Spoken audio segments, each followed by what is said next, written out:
Hello and welcome Draft League fans. Today we have the play-ins for the Draft League World Cup. It's going to be some good games. I'm going to be analyzing all these, including two of my own games. But it's going to be a fun time.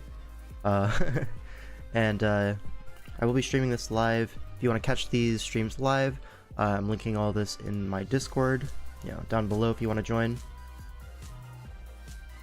Want to make sure you catch these streams live. Let me go ahead and plug that real quick.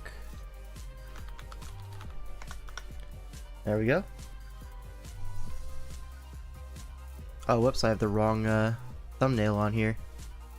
Let me change that real quick. Wrong thumbnail, oops. Change to this one. There we go. So, how we doing today? What's up, Sage? So the plan is, today, we're gonna go over these play-in games to some decent detail, right? And then, the plan is, we're gonna do some Emerald Imperium afterwards. So it should be a fun time, but, yeah. We'll go ahead and see how that goes, give it a few minutes for people to start joining in. But anyways, this will be the first game, right? TerraGhost versus Batty Games. Who's TerraGhost? Gondra. So Gondra, a known Smogon player, right? Mostly known for like the just standard tiers, not really so much of a Draft League player, but definitely good at Pokemon in general. So I think they've been winning pretty regularly in World Cup so far. So will we see that continue? We'll find out in a minute, folks. But first, what I wanted to do is actually take a look. Actually, no. I'm going to save that for later. Let's see.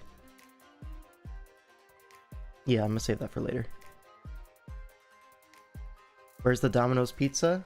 I got it right here. This is a pizza party stream, so I do have my pizza right here. But yeah. You see Rotom base drafted in like High School Showdown. What is its main purpose? It's just kind of anti-meta. That's actually a good topic, right? Let me just pull up the actually the World Cup board here. Stop playing around and get started. You are too crazy for that one. Okay, and then let me move this a little bit like this. Okay, so what does Rotom Spook do? Well, checks Great Tusk pretty well, right? Checks Terrapagos pretty well. Like, probably one of the best Terrapagos checks in the format, low-key. It also spin blocks Treads. So, like, all three spinners, like the top-tier spinners, the go-to ones, are all spin blocked by Rotom Ghost. So it's, like, uniquely anti-meta in that way. Whereas a lot of Ghost types do struggle into at least one of these three. So Rotom doesn't really have that issue very much.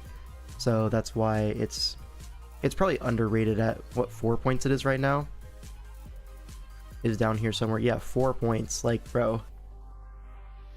I'm pretty sure for for DPL I'm going to put it in like 6 or something, because it is actually a very good Pokemon, especially in the context of SV Draft, right?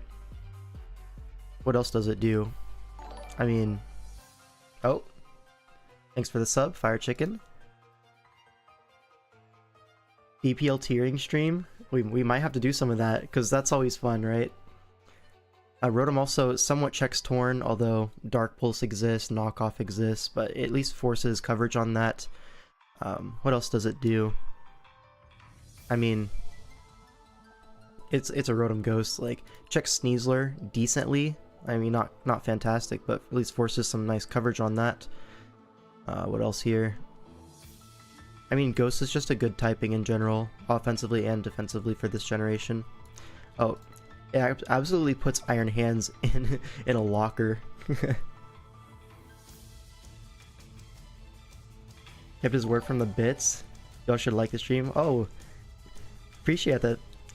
Thanks for the Duckling membership. So that's the first one I've gotten so far. That's the coaching every month, so appreciate that one. But yeah, Rotom Ghost it's like pretty anti-meta. Jirachi, Iron Hands, the Landos as well. Like forcing Crunch on a Lando T, that's a move slot that it's not using for something else. Decent check to Scizor, like a bunch of things that Rotom actually does check pretty well. But yeah, that's why Rotom Ghost is used a little bit more.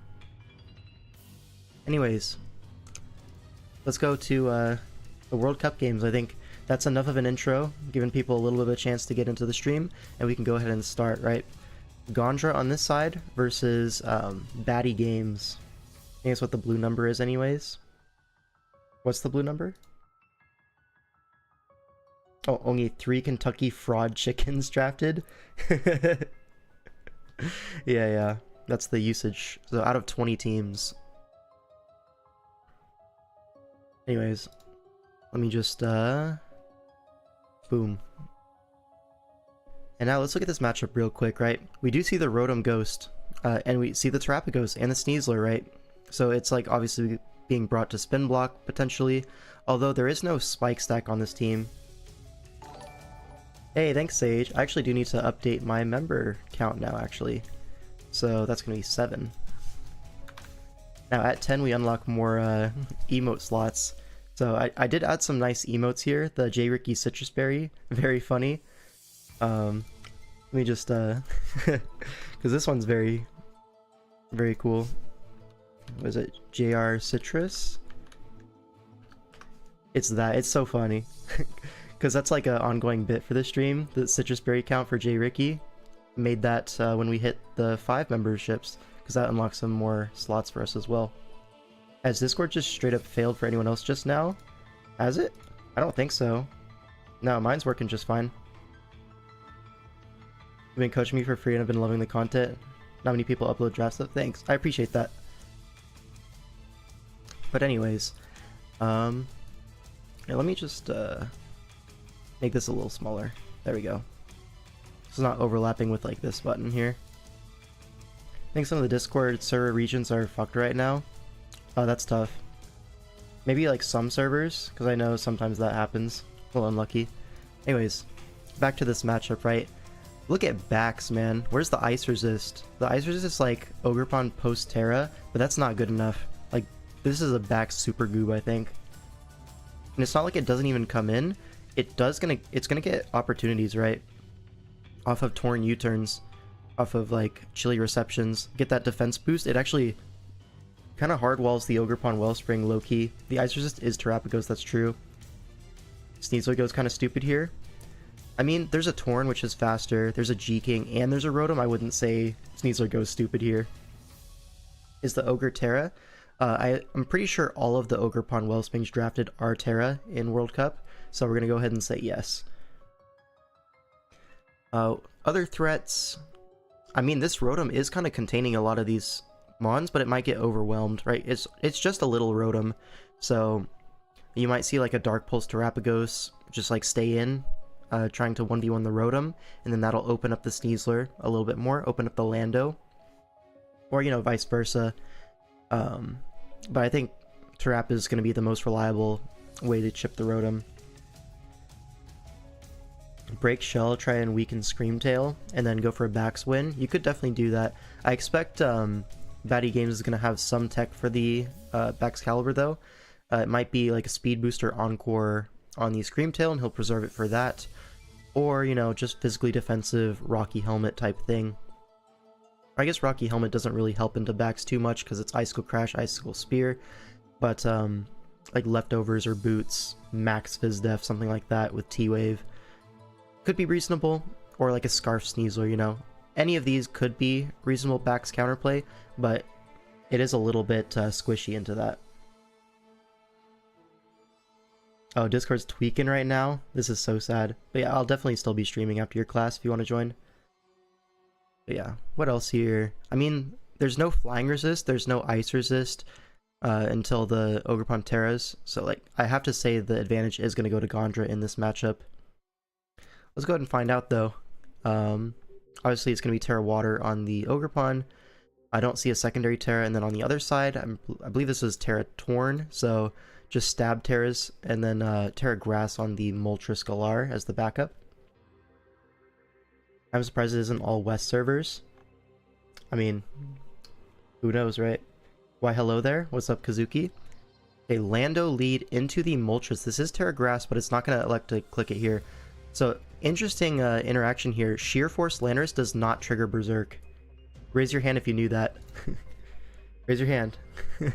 But so Moltres does not get the +1 boost off of the Rock Slide because of that Sheer Force interaction. It's the same way with Emergency Exit on Gliscopod. But yeah. So Moltres gets the agility. And now it is booster speed, like I was saying before, maybe as like a backs counterplay, and probably has Encore, but oh, it's Calm Mind. So a different angle on the Screamtail, aimed at just like trying to chip stuff down, but it is going to get T-Waved by this Slowking, and yeah, I assume a Chilly Reception's coming out? Yes, it is. And now your Screamtail, which was your probably biggest check to backs, is now allowing backs in for free. I'm not really sure why backs is coming in this turn in particular.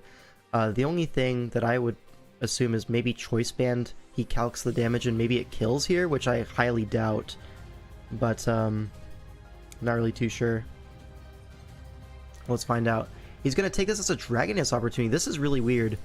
I don't like this Dragon Dance at all, but he gets full parried, so I guess it works out. Yeah, this was really strange. Maybe it's Roselli Berry or like Lum, and he's trying to set up on the Dazzling Gleam, but I really don't understand that one. Never punished, yeah. But regardless, he is going to get his +1, and now he's free to attack into no ice resist. Icicle Crash going to be a KO. Yeah, indeed, he just drops from full. Now Sneasler does come in, procs the Unburden, so it is able to check this back caliber, although, I'm not going to lie, I don't think CC even kills from full with the Snow Boost. Regardless, the backs is still useful at full HP, so we do have a full counter in Slowking. Going to come in on the CC, no problem. A critical hit, but not the end of the world. Pretty sure you're still out of range of Throat Chop. Yep, 41%. And Psychic Noise is going to one-shot this thing in terrain. Yeah. So Gondra's playing this really well. He's taking advantage of the matchup advantage he has. And now Moltres comes in on the sack to Landorus. It is physical Landorus fully. We see Rock Slide Crunch. Now another Rock Slide is going to come out. No chance to flinch, but Dragon Dance is going to go off. And now that +1 backs is back, and he's ready for another KO. And it does just kill the Screamtail from 66, which is honestly a little bit surprising. Now Terrapagos comes in. Do we keep the backs? We do not. We break the shell, sack it to Starstorm, and now what? What's the follow-up? Torn? It's going to Terra Flying here. Goes for a big Bleak Windstorm, 49%, but a Rapid Spin's coming out. That looks like bulky Torn damage, that Rapid Spin. So I would assume this Starstorm is going to bounce off into an AV Torn. Let's find out though. Oh, it doesn't. It's not AV, but it is still somewhat bulky. Why didn't he Glaive Rush? Against what? The Terrapagos? I mean, the flinch chance, right? If you get the flinch, you just win on the spot. And you break the shell either way, it's not a big difference in damage. So just goes for the flinch. If he gets it, cool. If not, it's fine. You know? Now, Ogrepon's going to come in, and we're just going to sack the treads to Ivy Cudgel. Okay, so this Ogrepon might be able to do something. The backs is dead, and that was the main water resist. Oh, but it's Scarf Rotom with Will-O-Wisp. Or it's very slow Ogrepon, but I assume that's just Scarf Rotom, yeah. Looks like it. Now a Trailblaze comes out, but Slowking going to pivot in on that. I think maybe a mistake from Batty Games allows the Slowking in. Never mind, never punished again. A crit comes in to, you know, make up for that kind of weird Trailblaze play. And now what? You just have to get your regen. You are going to live in Ivy Cudgel, but it's not going to be very comfortable. And Bleak Windstorm doesn't even KO from here. You have to get even more regen, but I think maybe this burned Ogrepon can do it. I think Ogrepon, the Ivy Cudgel into a Lando hit. I don't think Icy Wind kills from full. Did Batty Games pull this one back? Goes for Bleak Wind, doesn't KO, and he's going to take this game. Wow, I did not see that coming. The Ogrepon really turned that one around. Maybe like keeping the backs at full HP was better. Because that Ogrepon, there's no water resist once that thing goes down. Yeah, we saw him like preserve the backs earlier, right? Right here. He KOs the Indeedee, and then Sneasler comes in. Backs is still at full, and he preserves it here, which I think is probably the right call. But then immediately after, we go to backs and we take this damage on Lando to set up again. Now, did we have another out versus this Landorus? Yeah, our Torn's at full. Probably doesn't die to a single Rock Slide. We 2-hit KO for sure. Or just go Rotom, right? But I guess Scarf Rotom, not really the greatest Lando check ever, especially when it has Crunch. So, did you have another option? I think it was just Torn, but if you died a Rock Slide, maybe this was forced. So Physical Lander is kind of putting this team in a pack. Yeah, I'm pretty sure Rock Slide doesn't KO from full, but if it does, then maybe this was forced, and that gives the opening for Ogerpon to kind of pull this one back. Yeah, especially with that chip on Torn. You get the Wisp, but yeah, he pulls it back, even burned. Ogerpon is very strong with Terra Water. Hard Treads is the only maybe here. It doesn't look super useful. Instead of letting backs take the damage. Yeah, maybe. I think that could have been the play. But also, Treads is, I guess Treads is faster than this, so maybe, yeah, maybe that was the play. You just go Treads and Ice Spinner this thing, put it in range of Torn, in range of Scarf Rotom. I think that might have been the play, actually, yeah. Because the Treads wasn't too useful here outside of that. It's just more Ogerpon food. And, like, the rest of the Pokemon are well checked by the rest of the team. So you don't really need your Treads very, very healthy. Maybe it's, like, specially defensive for the Terrapagos, and then it would be slower than Landorus. I don't know. We'll never know. But Batty Games does pull out the win. A great comeback versus Gondra. So UK goes up 1-0. And now we have Apache Romero versus Nala. Alright, so what is this matchup looking like? Very interesting. So we have another Sneasler here, but with Deoxys S, so no terrain with this Sneasler. And on the other side we have like a Enam Spike Stack kind of thing. Really cool Pokemon here, Rotom Fan. That's something you don't see too often in Showdown leagues, but you see a lot in Wi-Fi leagues because of the low Terra rule set that a lot of them use. Rotom Fan is actually one of the best users of that. But yeah. So what's the plan here? I mean, Apache's team is pretty weak to spikes if you're able to spin block the drill with your Sableye. So maybe Spike Stack, Tinglu, maybe Dual Hazard even. I could see like a physically defensive Dual Hazard Tinglu here, potentially. I'm not sure about Fizz Def, but I mean, if you look at the first 4 Pokemon here, Drill, T-Tar, Sneasler, and Salamence, you do kind of want that Fizz Def Tinglu for that big overwhelming defensive presence. It's very hard for them to break through that. It should get a lot of spike opportunities as well if you are that set. That being said, maybe you want to be especially defensive for this Deoxys, which is a pretty big threat otherwise. Maybe you'll see AV Slowking plus Fizzdef Tinglu. I could see that. But yeah, the 2 Moncore is going to be difficult to break. Maybe Primarina's up for the job, but Slowking should slow that down with an Assault Vest as well. Or just Spadef Boots, you know, either or.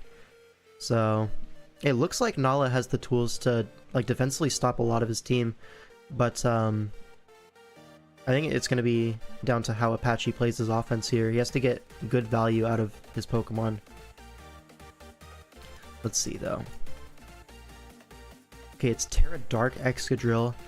So that's for Sableye, right? So you can, you know, wall the Prankster.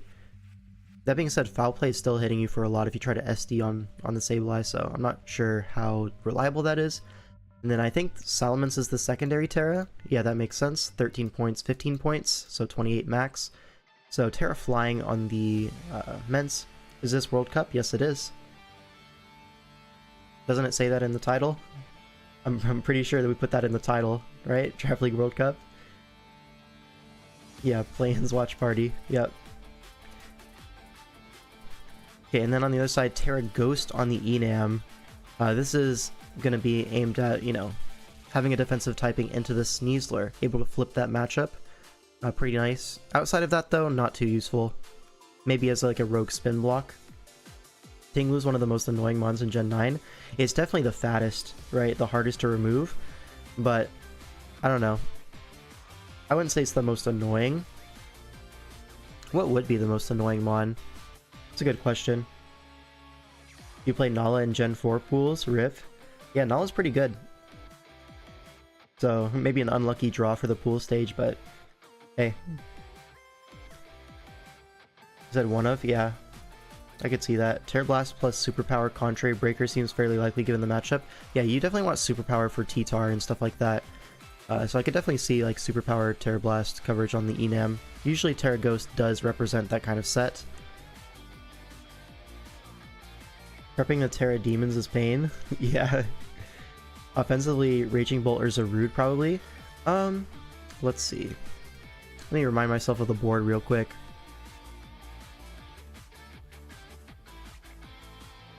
Who's the most annoying? Honestly, it might be Ogre Wellspring, just from how powerful the Water Stab is, and then you have on-course spikes to worry about, stuff like that. Usually it's a pretty tough ask in the builder. What else? I mean, that's pretty much it, right? Ting Lu is definitely arguable. Zarude, probably.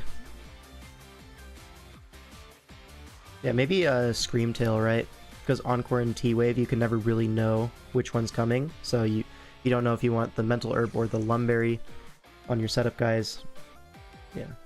Petrun or Sneasler, I could see that for sure. Shifu either does nothing or claims to. You mean like Single Strike or Rapid Strike? Personally, always found Archaludon to be a pain to prep versus. Yeah, for sure. There's a lot of good Pokemon in SV. Anyways, Sneasler leads off into the Enamorous. Probably going to see a Terra Ghost immediately. And it's actually Scarf Superpower. Interesting. And gets Dire Claw immediately. Do we see a status? Oh, the Para on the Scarf Enam turn 1. That's a little bit rough. Oh, it's not Scarf, so it's just a Crammer Speed Creep. Guys. What's the saying? 1 out of every 50 times the aggressive creep is punished? More like every time, am I right? So it looks like maybe greeting the Adamant Sneasler and then Nala calling that out. I could see that. Anyways, Play Rough is going to 2-hit KO Primarina here. Faster even after the Para. It's like 1 out of 10 at this point. Like, we see it so often. And oh my god, that is Banded Drill. Killing from 65 at +1, that is insane. So, Choice Banded Drill, I think, which is actually really nice here. Unfortunately, the Rotom Fan is there to kind of wall it. But it is going to get like big chip into the Ting Lu. It's going to 2-hit KO Sableye, almost guaranteed, right?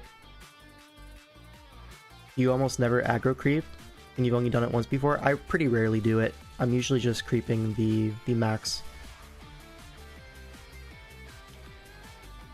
Sometimes 252, 252 is just the move.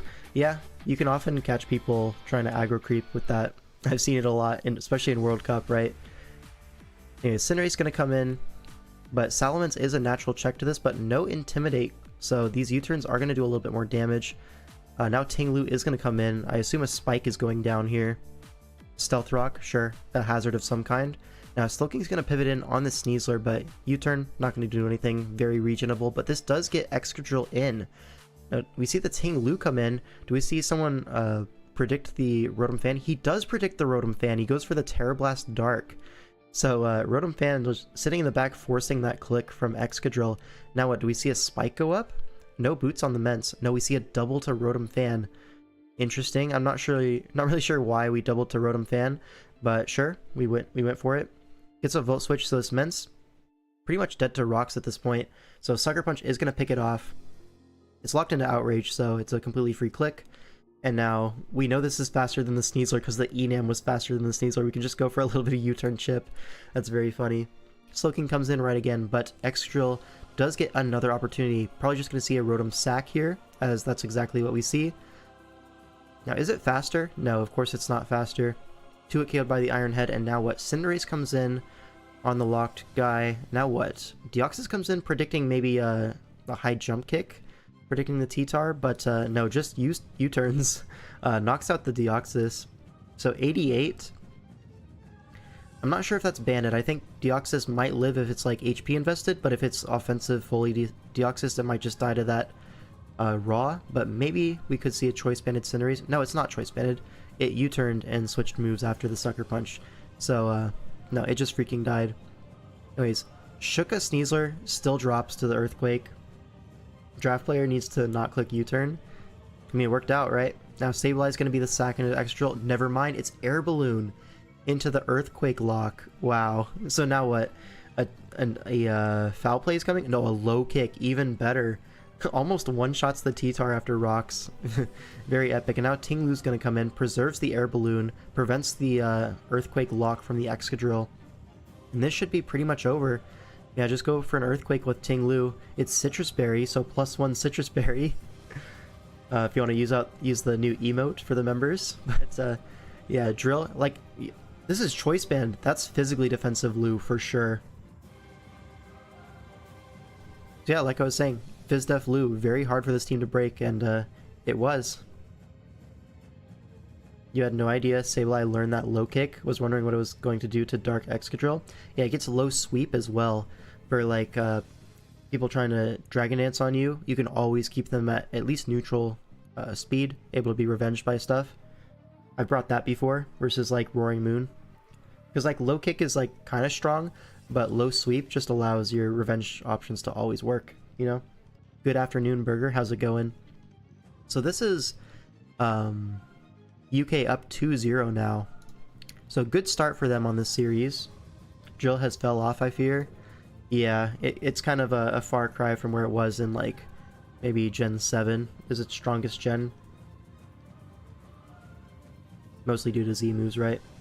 Most of the time you don't want to Dragon Dance or anything on Sableye anyway. Well, it's like Terra Dark stuff, or like just Dark types in general.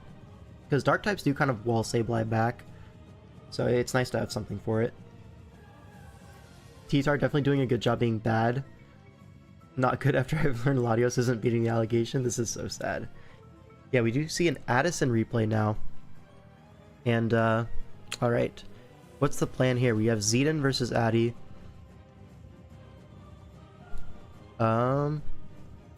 Let's see. I think this was the game that won the Game of the Week on 2-It-KO. Yeah, shoutouts to 2-It-KO. Yeah, so, we watched this on the podcast, but that was with PokeAim as the guest. Very cool. Only 10 likes. What are we doing, people? Draft analysis doesn't grow on trees. True, true. Yeah, go ahead and like the stream, folks, for the algorithm. Is this the Nuclear Tinkaton? This is the Nuclear Tinkaton. But anyways, let's take a look at this matchup real quick, though. So, what are the strong points on either side, right? I think this Ogerpon definitely looks like it can do a lot of damage if it's not Ability Shield on Ceruledge, because Mold Breaker does go through the Flash Fire. And, you know, there's stuff like Knockoff as well. So, it depends on what Terra the Ceruledge is, of course, but we're going to be doing this for DPL. I plan to do at least something for DPL every week, yeah. You wish Tink had better attack? I know Owen is cooking up a Theorymon video kind of thing, where he makes a Mega from each generation, and he chose Tinkaton for the Gen 9 Mega for his video that he's working on right now. So maybe a bit of a leak there, but it's a definitely a cool concept that he has going. I helped him figure that stuff out, how to do the stats and stuff, and what ability, what's cool for Tinkaton. But yeah, sneaky leak, yep. It's going to be a cool video whenever he's done with that. But this matchup here, Weavile, I mean, it's covered by Tinkaton, right? Raging Bolt. I mean, Raging Bolt does look really good. You might see like an Assault Vest Ceruledge, something that can like trade favorably into it. Outside of that, though, maybe not too much in the in the builder available even for this Raging Bolt. Maybe just has to sack a Pokemon in exchange for Chip, put it in range of the rest of the team, so I could see that. And Palafin. There's probably going to be either Rocky Helmet Garchomp or Rocky Helmet Blastoise, something to really chip down that Palafin early and very quickly. And then, we'll see, on the other side, Ceruledge, probably a big threat here. I mean, the Ghost Resist is Weavile, which gets Bitter Bladed, one shot from full, etc. Meowscarada gets covered by Weezing G, so not too big of a deal there. And then Garchomp also covered by Weezing, so a really nice Weezing matchup at least. And then the Zapdos kind of just invites in the Raging Bolt, so maybe a liability if anything. Definitely some threats on either side. It's definitely going to be like Raging Bolt versus Ceruledge, who can get more value, it looks like. Anyways, let's take a look at these Terra types. We have Terra Ghost on Ceruledge, so representing an offensive set. And then Terra Fairy on the Raging Bolt, so just designed to make sure that he doesn't lose to the Garchomp. It's also just generally a good defensive typing. Yo, this thumbnail is funny. You like that? I think it's pretty good, yeah. Anyways, Garchomp leads off into the Raging Bolt. We're just going to see a Terra Fairy immediately. It is booster special attack. Addison, not willing to take the chip on Garchomp, goes into the Tinkaton early, takes some chip, goes for the rocks, gets Thunderbolted, but Citrus Berry's going to proc. You're still going to be in range of Thunderclap, but substitutes on the Thunderclap, and now, do we see an Encore? We do see an Encore, so Raging Bolt is now locked into Thunderclap. Somewhat forced to switch out, so Jirachi's going to come in on this Gigaton Hammer, does 22%, so looks to be more of an offensive Jirachi. Anyways, gets Encored into Stealth Arc, and now something else has to take this Gigaton Hammer and rocks. And Baby Palafin's going to take 36, so maybe this is just offensive Tinkaton. It's doing a lot of damage, and now you just have to go for an Encore or something. There's no other move to click. But now Ogerpon comes in, breaks the sub, but it's also going to get Gigaton hammered.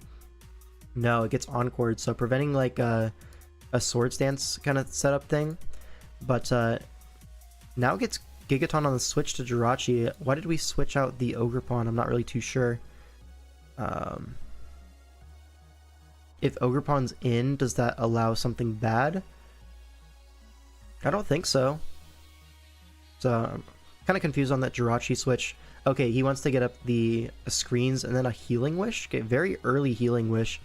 But gets Palafin in with the Reflect Up, I guess. But it takes double hazard, and now, what, Tinkaton's going to be the sack? Yeah. Didn't want Rough Skin maybe? Make you weak armor ledge? I mean, I don't really see it. Didn't want Rough Skin, but Ivy doesn't make contact. So Ivy Cudgel seemed like a pretty free click here. If Ceruledge comes in, it has to be Flash Fire with Ability Shield or just weak armor, and then it's still taking a lot of chip from that. Anyways, Palafin's going to stay in on the Meowscarada, making a brave play, but I think it's just a free U-turn, right? Because you have the Blastoise in the back. Well, allegedly you had a Blastoise in the back. It's now frozen by Ice Beam Special Palafin. So, guys, what is going on here? Goes for an Agility on the frozen Blastoise, and now what? Just gonna go for Grass Knot. Okay, 2-hit KOs, but it is Rocky Helmet, so now what? Goes for another Grass Knot, takes another Helmet, and now what? Zapdos gonna come in, easily gonna take a Surf at 38%. You know, Palafin is not that strong on the special side. These special Palafins just need to click Boom Burst. That's what I'm saying, right? But also, I understand that you can't be like Specs Boom Burst into like Ceruledge. That's a little bit tricky, right? Because giving a free SD to that thing is a little bit rough. But yeah. 2-hit KO, is that a reference to the famous 2-hit KO podcast? It might just be. It might be. Anyways, this is interesting. Weezing is going to come in to check the Zapdos. That can't be correct. Goes for a Defog, so you really want the hazards out of the way, I guess. But that Weezing was really important, right? For the Meowscarada and the Garchomp. And now it's dead for a Defog. Weird. So definitely gonna have to accelerate the game plan. Maybe a Swords Dance Weavile. Yeah, it goes for Swords Dance, and Meowscarada's gonna come in and just freaking die. Yeah, now Ceruledge comes in. Is it Choice Scarf? It is Choice Scarf for the Weavile. One-shots it from full, and now what? Raging Bolt has to come in, but this doesn't exactly threaten the Ceruledge out. 81%. It'll live. And now switching on the Thunderclap prediction, but Zapdos can come in no matter what, so it's fine. A12 Weavile hits the field, yep. Shout out to Weavile. Better than Greninja according to A12, my goat. Anyways, now Ivy Cudgel, actually, somehow this Zapdos is like 5,000 defense EVs, and that does 43%. Kind of insane. Anyways, Terra Ghost here is going to knock out this Ogerpon with Terra Blast, and now Raging Bolt comes in. Presume you just stay in. No Thunderclap here, predicting a switch out on a Choke, but no such luck. And now Garchomp's going to come in and just go for an Iron Head, and that's going to be the game. Really well played by Addison throughout the whole thing. Some questionable stuff from Zedin, I'm not going to lie. Like, sacking that Weezing so early felt weird, but I guess you really want the Defog off for some reason. I don't know, maybe it's not Boots Weavile. Coming in at 63 does feel pretty bad. But, yeah, some interesting stuff going on. So now, UK's up 3-0. Scarfledge was a great bring. Yeah, it's really good here. Like, the Weavile check as well, the Ogerpon check. It kind of checks everything, right? Except for maybe the Palafin. Just a really strong set in general. So 3-0 to the UK, and now we have Dact versus iPro. Two kind of bigger names in the scene, right? So Dact, known DPL player. He went positive, I think 4-2 in the last DPL season. Then iPro, also coming off a very strong DCL performance. If I remember correctly, he had like one of the best Sun and Moon records in that tour, if not the best. So definitely some seasoned players here. And we do see a slot 1 Greedent, which is awesome to see. Now, what is the Greedent here for? There has to be something better than Greedent, right? Well, what's it here for? It's a benefit of the doubt, right? You could see like a Choppleberry thing for the Valiant, I guess, but I don't know how likely that is necessarily. But, Greedent is here for Tentacruel. Really? It makes you shiver in your nightmares? Yo. That's a little extreme, I think. Hate to be that guy, but you got Dak's record completely wrong. What was his record? Correct me. Greedent is in a non-Spectre meta is something I did not expect to see. He went 1-1? I thought he had I thought he did more games than that. Guess not.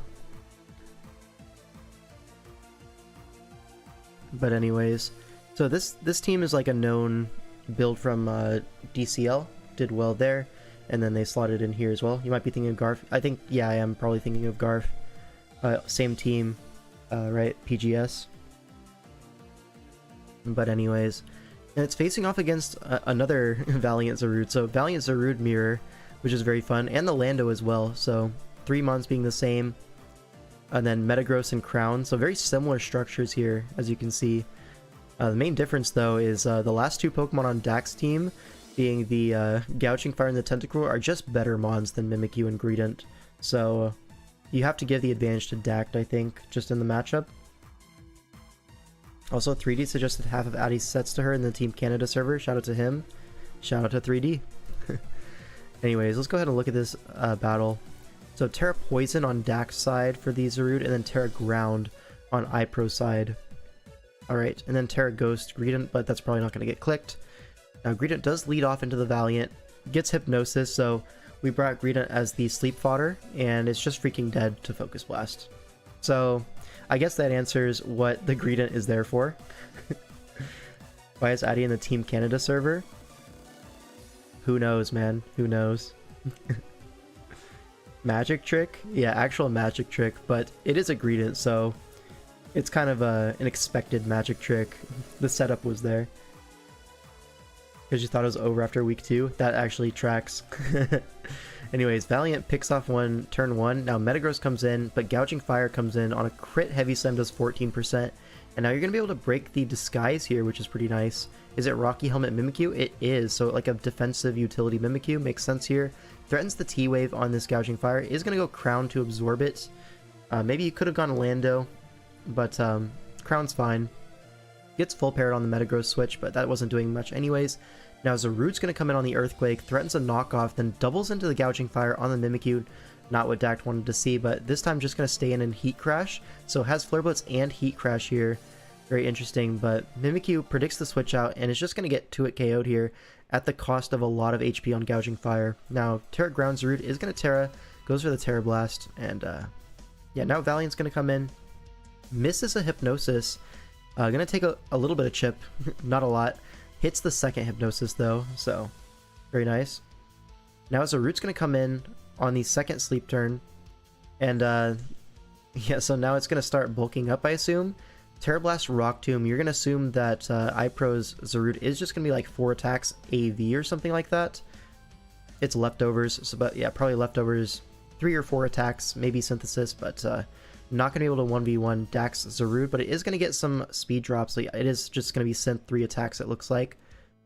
No, it's Bulk Up Ground, so like Edge Quake kind of thing, but it is going to get crit immediately. That's a little bit rough, but I don't think you were winning the 1v1 versus Dax Zarude either way. Sword Stance just boosts a lot faster. Skyhorse set. Yeah, this is weird, right? Terra Blast Rock Tomb. I mean, very Encoreable, but I guess it does kind of 1v1 the Gouging Fire a little bit easier than most sets. So I kind of see the vision, but also no knockoff, or question mark. Is Heavy Slam's gonna come out. It's Scarf metaGROSS, so gonna get, no, actually no, it's -2 speed Zarude. My bad. I think he got scared because 3 different people smoked him with Terrafly, Acro, Zarude, and Mox.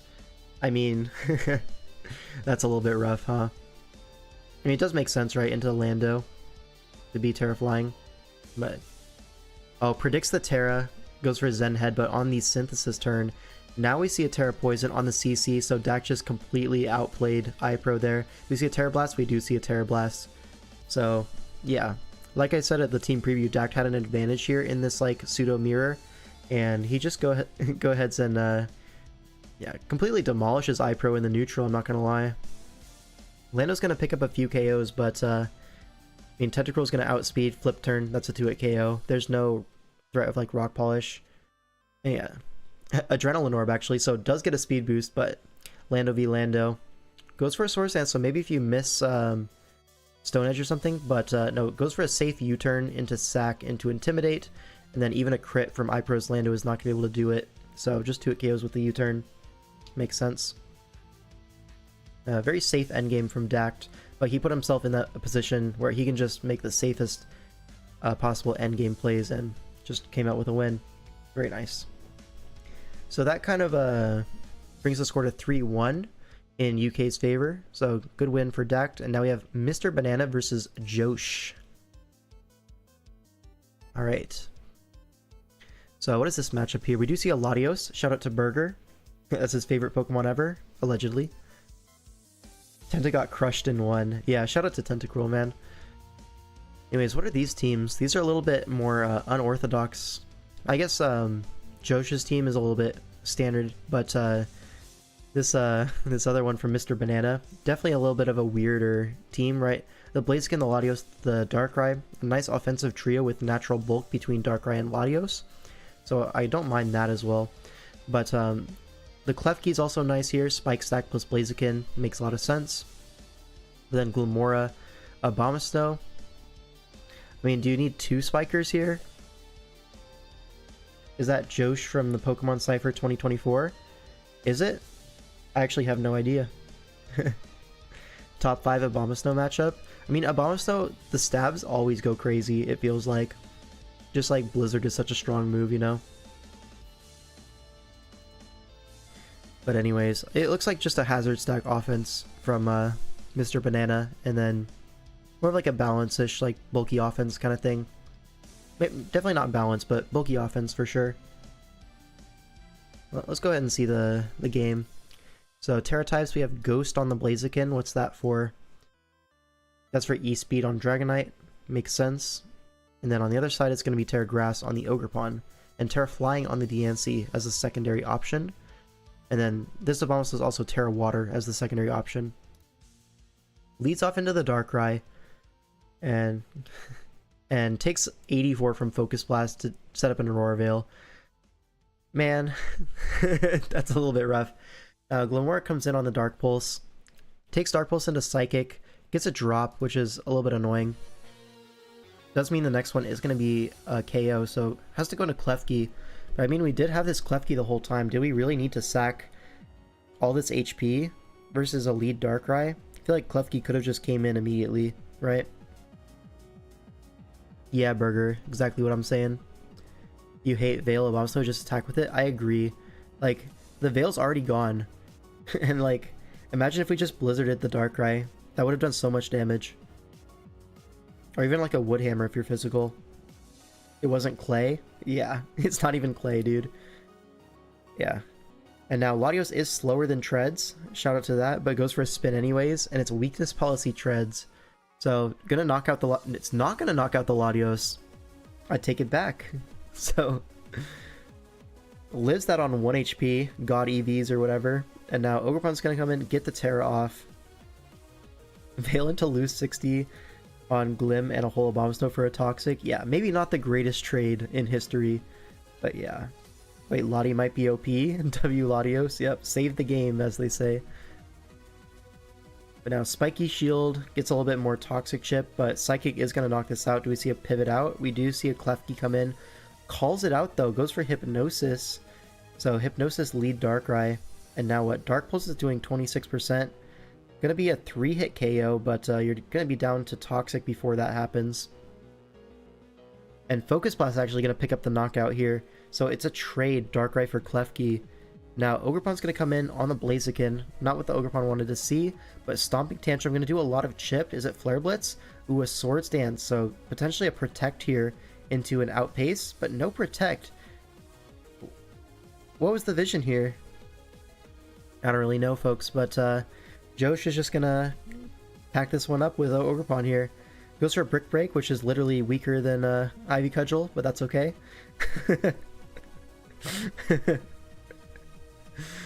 Maybe maybe just making sure that it doesn't go into like Salic range or something, but are these high stakes games? So this game puts UK up 4-1, and this is play-in, so the loser is out of the tournament. So yeah, I mean at this point, Latin America needs to reverse sweep almost. Like it's 4-1, but they need to win the last 3 games to tie it up and go to tie breaks. Otherwise they're out of the tournament. Wanted to show the tech, I guess. Hey, to each their own, right?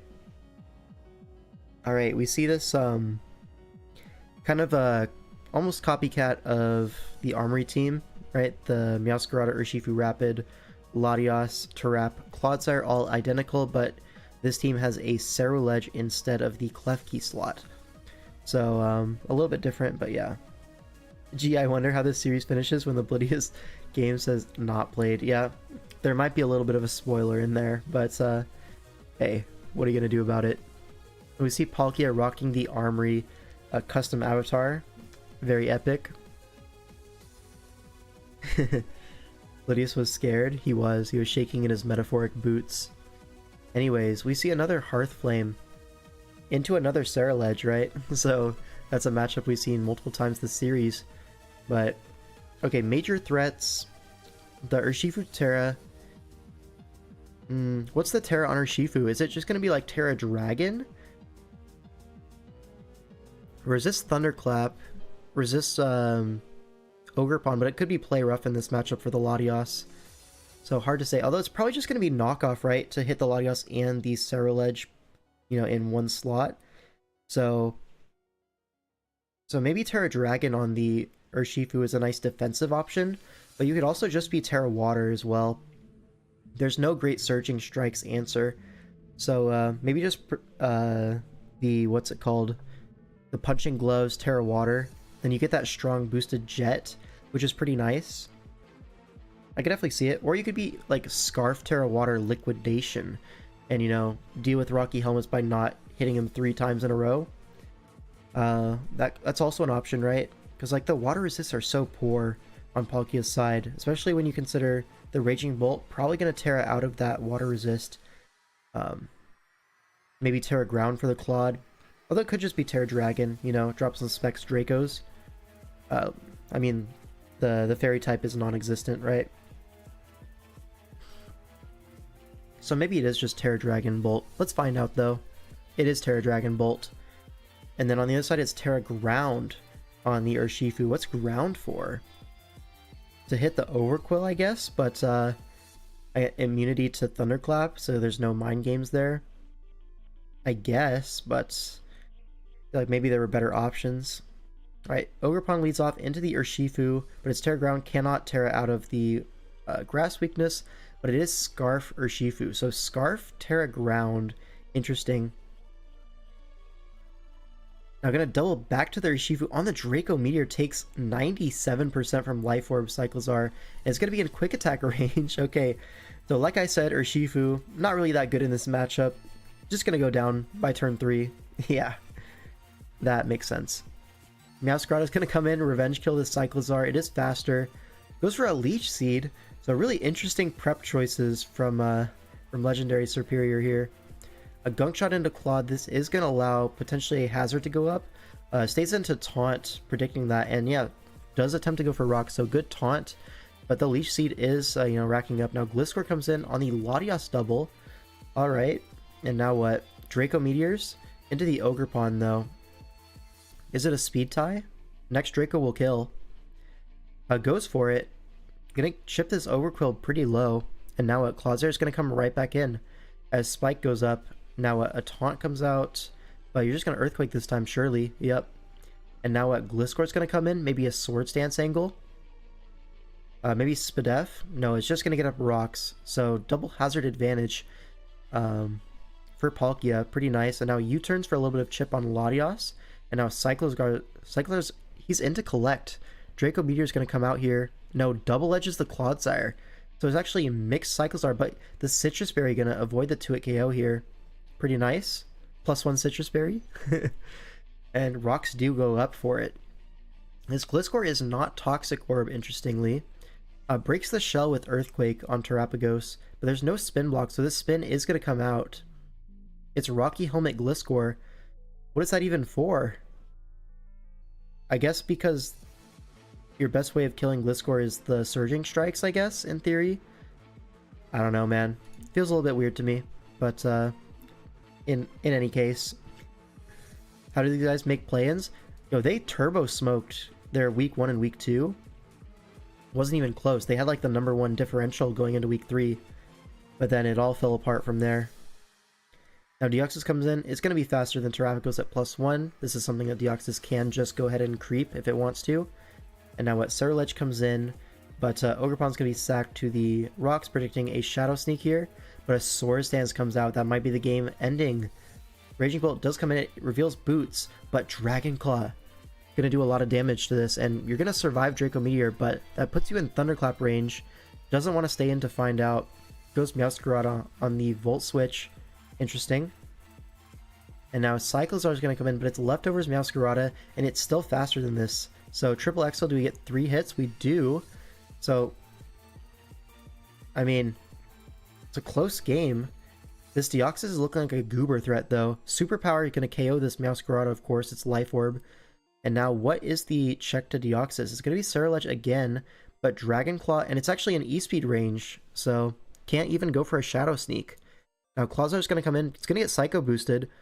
And now what? Latios versus the world, but it's at 26%. There's no way it's going to live like a knockoff from this range. And yeah, Life Orb Deoxys does it again. Always such a good set in like every matchup, and this is no exception. Yeah, Deoxys Masterclass. Yep. Chat, is Deoxys broken? I think it's not broken because people don't run Life Orb all the time. If they ran Life Orb all the time, you know, like Palkia correctly did here, it starts to look a lot better, you know? It's just a very solid one. I really enjoy Deoxys speed in general. Anyways, that's going to be the series, right? 5-1 for the UK, but we have one more game to watch.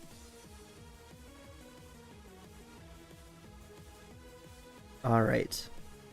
So we have Vanilla Base, this is Banga Banga, versus Rache. I never know how to pronounce this one. It's like, I don't know, man.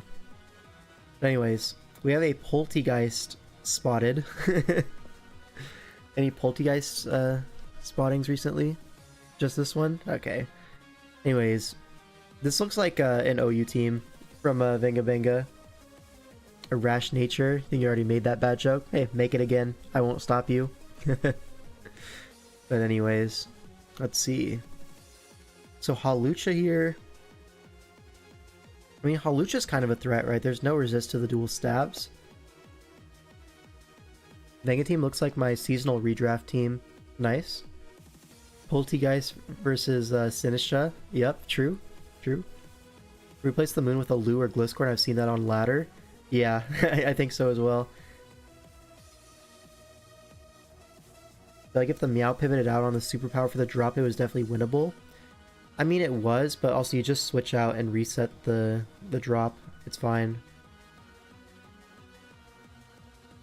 The Tusk team looks good visually. It does look good, yeah. Like, the colors are nice. I mean, that's like the advantage of Tinkaton, Rotom Wash, and Sinistra. Like, they're just colorful Pokemon, you know? They just look nice. Anyways, what are the threats here? I mean, Great Tusk is really good if you're able to Mega Horn the Uxie. It is a 2-hit KO on that Pokemon. Poltergeist gets to smash versus the Moth, I suppose. I mean, the threat of Mirror Herb is always there. Like into Poltergeist plus plus the Gouging Fire, it's not out of question to run Mirror Herb on something. So there is that always lose condition of just Shell Smashing into a Mirror Herb, because that's a little bit rough. Because Serp was up 2 Mons. Yeah, but you have to win multiple 50-50s at that point, so whatever. Didn't go for his out, I guess you could say, is like a minor misplay, but I think he probably lost no matter what. Anyways, this game now. Tusk is a threat, Moon is a threat, Iron Moth is a big threat. Sinistra, I mean, Sinistra kind of needs Terra to be a threat, I think. The base typing is not very good, but I mean, a Terra Fairy Sinistra all of a sudden looks very, very annoying. Why do people draft Poltergeist and Mirror Herb Gen? I couldn't tell you. I guess it's just because it's cheap. Anyways, on the other side, what are the threats here? I mean, Ren is like reasonable as a threat, but Rotom Wash probably going to be Spadef. Sinistra probably going to be Terra. Yeah. Or is this like non-Terra? It might be non-Terra, but I'm not too sure. Could be the Sap Willow thing too, but Moth exists. It could be, yeah. Imagine that Greninja was a Weavile. Alright, I'll go ahead and imagine it real quick. Oh no, it's just Hardwall by Tinkaton. Oh, doesn't even matter. Anyways, you have to assume this matchup is going to be massively favored for Vanilla Base over here. And let's go ahead and watch the game. So we have Terra Dark on Greninja, I assume, is going to be the Terra option. And then on the other side, it's going to be Terra Poison Sinistra, okay. And then the other Terra is probably going to be the Iron Moth, if I had to guess. So double Terra Poison. But Tinkaton's going to lead off into Sandy Shocks. It is on a balloon, so can just stay in and get a hazard off. But Thunderbolt full paras, and the Encore comes out, locks it into Thunderbolt, denies the hazards from lead shocks, which is pretty nice. And now Gigaton's going to outspeed the Uxie because it goes for a Trick Room, but it's going to get Encored to undo the Trick Room. That's actually a really cool interaction. Love to see that. No more balloon. This is so sad. But yeah, reverses the Trick Room. Now what? Now what? Now Roaring Moon's going to come in on the Shock Switch. So threatens a T-Wave at least. So wants to get out of there into the Rotom Wash. But now rocks are going to go up on the Hydro Pump. Just KOs the Sandy Shocks from 94. So pretty impressive from Rotom there. And now Volt Switch. This Uxie is getting very chipped. It's now in range of Great Tusk. So Trick Room is going to come out. But what is the Trick Room abuser? Gouging Fire? Feels weird, right? Now Great Tusk is going to come in. Probably physically defend. Oh my god. That's like physical AV almost. You know what I mean? A Rocky Helmet max defense Tusk. Going to take 24 from Flare Blitz, but does get burned. So Earthquake is not going to KO as a result. And now Weakness Policy, Morning Sun. Okay, things are starting to get a little bit scary now. Rotom Wash is going to come in on the Dragon Dance turn. Oh, this is a little bit rough. And T-Wave. Okay, so the Gouging Fire is slowed down, but it can just continue to Dragon Dance past this. It's not going to outspeed Moon, though. And Iron Moth is going to come in here. Going to outspeed. Doesn't KO the Gouging Fire, but gets a full para. I mean, you burn the Great Tusk to get in that position anyway, so I don't feel too bad about that one. Now, Terra Poison on the Moth. Going to just go for it. And is that Scarf Moth just one-shotting the Gren? I think it might be. Yeah, Poltergeist comes in, but now Roaring Moon is going to be the switch-in on a Will-O-Wisp. So, you know, goes for the Will-O-Wisp on the switch-in here. A Scale Shot would have done a lot of damage because this is probably weak armor. But, yeah. Now Scale Shot. It's actually Cursed Body, so no weak armor. So that actually wouldn't have done very much at all. Physically defensive Poltergeist, I'm pretty sure. So it is going to 1v1 this Roaring Moon. But, there is going to be a follow-up of what? What actually beats this Poltergeist? Maybe Iron Moth, and then just go for, like, Fiery Dance and stuff like that, that might just go ahead and sweep here. Okay, a U-turn here on weakness policy Uxie. So Uxie itself was the Trick Room abuser. Interesting. Yeah, now Fiery Dance is going to come out. No boost, so Hawlucha is going to live one hit. Goes Sinistcha though. On the Swords Dance, okay, maybe Hawlucha can do it. Goes for an Acrobatics. It's just going to one-shot the Sinistcha. I think that crit might have mattered because it still has its item. Unless it's just no item Hawlucha, which doesn't make a lot of sense. Okay, Endure is going to happen. On the Sludge Wave, so does live that. Gets a Lychee Berry, +3 with the Unburden boost. But now Rocky Helmet is going to finish it off. Yeah, Great Tusk just goes for that. And now Poltegeist is going to get 1v1 by the Moth, I assume? At the very least, put in range of something.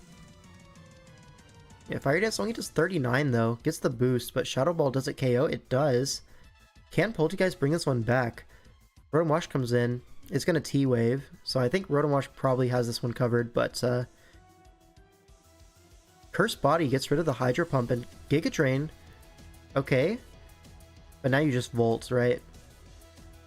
But something has to give you Strength Sap here. Yeah, Tinkaton is going to heal this quite a bit. Yeah, so maybe this Poltegeist can do it. Oh no, gets Encored into Strength Sap.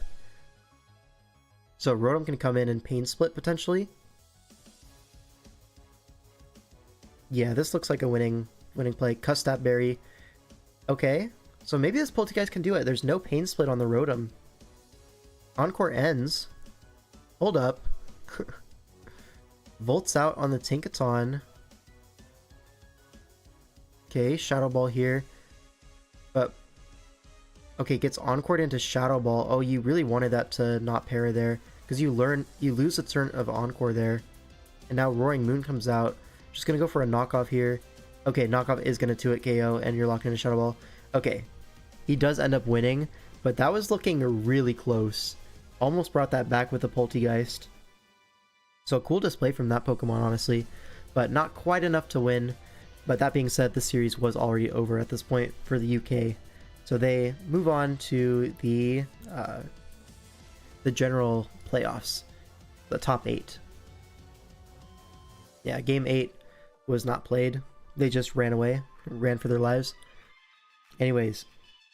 Next up we have US West, which is my team, up against Western Europe. So the two West teams going at it. We have 64 Squares versus Mata. This is game 1.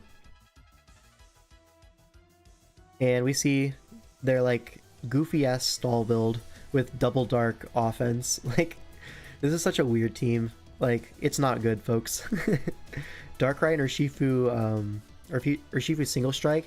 It's like kind of a dark spam core with like 4 fat mons on it.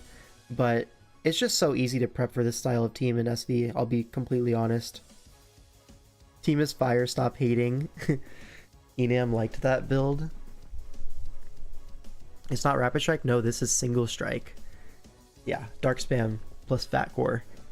It's an interesting team, but you look at Deoxys speed, right? There's 2 Darks, but even then, it's like a massive threat. For the Fat Core, you just run Psy Noise, knock off the boots. It's like a very good Deoxys speed, like stall break matchup. I take no responsibility for this team being made. I'm sure you don't. Kind of sussy? Yeah. Anyways. Terra types. Ghost on the Urshifu, normal on the Gliscor. Then on the other side we have flying on Enamorus and flying on Hawlucha. The fire part with a Slowking Galar is a wonder to me. Yeah. Alright, Garchomp leads off into Darkrai. Forced up with the Ice Beam, but this is like Max Spadef Assault Vest Tentacruel, so Ice Beam does 7. And immediately starts knocking off the boots. Garchomp is going to be dual hazard here. There's no like removal on his whole draft, so. Does get the Chili into Darkrai, but Tentacruel comes in on this all day long. And now what? Just another knockoff? Yeah. So gonna go back to Garchomp, there's no reason not to. Another Chili. So like, the early game is a little bit of conditioning at this point. Tentacruel gonna come in on the Darkrai again. I believe this turn he makes the double to Garchomp. Does he? On the Slowking? He does. So finally catches the Slowking, and now a hazard is going up for the Troubles. Gliscor comes in. but this doesn't really threaten Garchomp, so another hazard is going up. Swords Dance comes out, so yeah, 44% to Garchomp, not a whole big deal. You definitely take that trade for double hazard being up. Tentacle is so broken. 7% from a legendary, so true. Anyways, Alo's going to come in on the Deoxys, but pretty safe knockoff here, I think.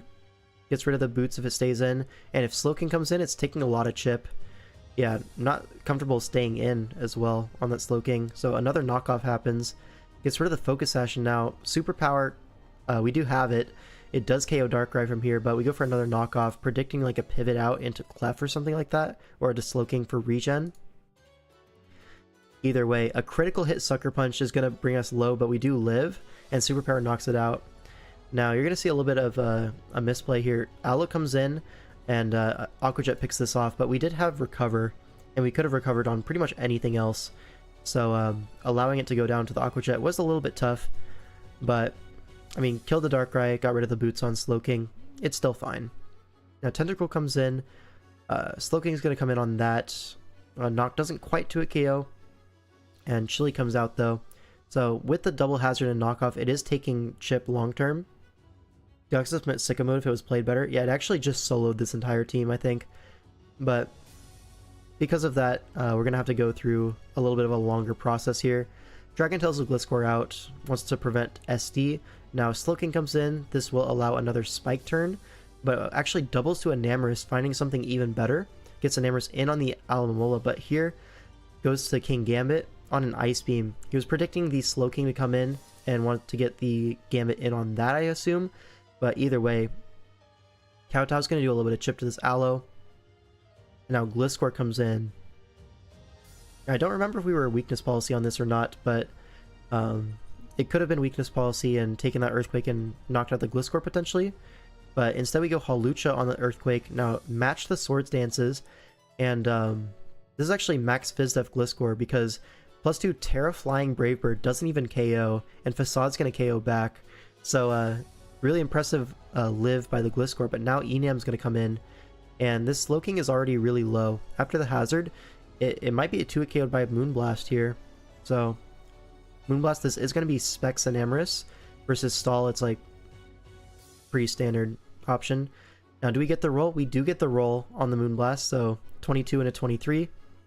And now Urshifu comes in, representing Choice Scarf with Iron Head, but goes for a Swords Dance on the switch, so bluffs the Scarf really well.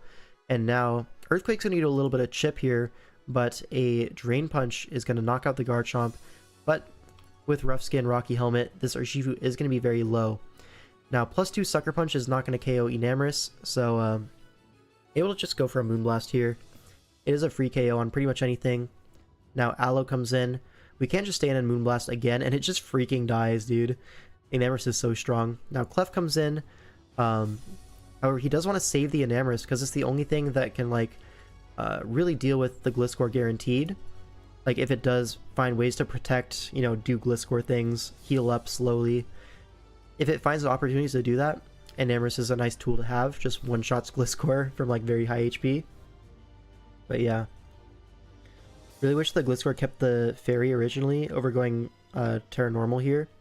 Yeah, you would have been immune to the Dragon Tails early game, but I think the Earthquakes from Garchomp would have put it in range of Enamorus, and then Enamorus starts collecting. It's like not the end of the world, right? Anyways, Cosmic Power Clef threatens an endgame sweep, but Iron Head on King Gambit, we are faster. There's always that flinch chance. 41% Moonlight, it's not really recoverable. Like, eventually something's gonna flinch. It is 30%, so I believe here we flinch. No. So another Cosmic Power, starting to get maybe out of hand, but 31% Moonlight, so if this next one flinches, it will be a 2 KO, 33%. Not quite yet, but already halfway out of Moonlights, and this is still doing decent damage. 29, there's a flinch. Do we get another one? We do not, but another Moonlight down.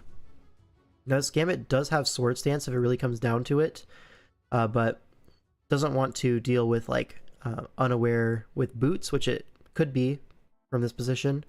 So just opting to go for Iron Heads makes sense. And now Gliscor comes in, but He's just going to kowtow. And Gliscor, I don't think, knocks out the Gambit from here. Are we weakness policy? I guess we're never going to find out. Because Gliscor just goes for SD on some like wild choke play. And goes down to the kowtow. So 64 squares comes out with the win against Mata. And US West goes up 1-0. Alright, next battle, JCM versus Lily. So Lily is a OU tier leader. And JCM Shadow, one of the best Draft League players in the format at the moment. So we do have a Terra Chestnut build here. He's been really enjoying the Terra Chestnut. I think as a team we all have been. So it's been really nice. Alright.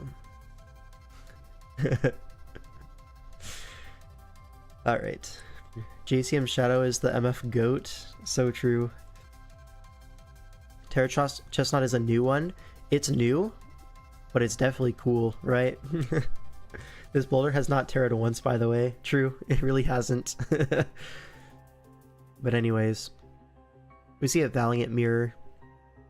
The Dudunsparce here is also Terra, alongside the Wellspring, so interesting stuff. And then what else? There's a Palafin, so maybe the Ogerpon is more incentivized not to Terra, keep that Water Absorb. Could be something. But yeah, let's just go into it, right? So it's going to be Terra Fighting on the Boulder, and then Terra Electric on the Chestnut. This is designed to set up on Zapdos, you know, take advantage of that. Then on the other side, we see Terra Poison on the Dudunsparce, and then Terra Water on the Ogerpon, of course. It is Shiest. You're so right for that. Nice. Clodsire is going to lead off into the Ogerpon. Doesn't really want to IV into a Water Absorb, which I think we are Water Absorb. It would make sense here. And then gets Poison Jabbed for the Power Whip troubles. Now forced out. And Zapdos going to come in on Clodsire. Usually it's the other way around, but maybe this Zapdos knows something we don't. And it does go for a sub. So allowing more hazards up. Are we going to get max layers here? I assume a third spike is going up. Nope. Confusion into full confuse. So shout out to EU East. And now Jirachi's going to pivot in on this Hurricane. Does this Zapdos no ball? Isn't she UU? Maybe UU leader, but I saw her name on the OU council at least when I looked, so that's where I was basing that off of. Maybe I'm a little bit mixed up on that. On the OU council, UU team leader. That seems about right. Anyways, Jirachi's gonna come in, takes the discharge and goes for a wish. So bulky Jirachi gonna kind of blank this Zapdos. Now Claude's gonna come in with the wish in the air, and now Claude is back to full, and probably a third spike is going up here. Hurricane hitting certified rigged match, so true. So the third spike does go up, and now Poison Jab, it's pressure Zapdos, so could potentially stall this out eventually. I mean, Hurricane is doing enough damage where you're going to run out of recovers eventually, I think. So Zapdos does look like it's going to long-term 1v1 this Claude, but it's going to take a while to do so. So breaks the sub here, and now do we switch on the next sub? We do not. Forced recover, so just goes for a Hurricane here. 9 Hurricanes versus 5 recovers, so gonna go Jirachi this time. But between Jirachi and Clodsire, this Zapdos is not gonna kill anything. It's just gonna be annoying to take down. Alright, now another discharge. Fishing for the para into Jirachi, but no such luck. Wish is gonna come out, but eventually you are gonna get that para, so no real problem there. Goes for Hurricane, predicting the pass to Clodsire, but Jirachi just stays in to, you know, take its own wish. Now another wish is in the air, and now you could potentially see the Clodsire come in, but no, just stays in, gets parried this time, and full parried, so we'll never know what he clicked there. Here, this Zapdos was in need of a Metal Sound this game. I think so as well. Like, Metal Sound last would have been really nice, but I understand you want Roost, so is what it is. But it looks like it is just going to get completely blanked by the combination of Jirachi and Clodsire, and eventually does switch out on the forced wish turn. I don't think this was a boost. No, it was leftovers. You can check if you want. Yeah. Now rocks go up at least, but now Chestnut's in with 3 layers up. goes for a Trailblaze on the Zapdos, and there's no static punish here, and you can just Terra Electric here, potentially going for an SD. Does go for an SD, but we see Boots Valiant come in, and Boots Valiant is actually faster than +1 Chestnut, unfortunately, and does threaten the Encore here. Now, does he have Encore? Who knows?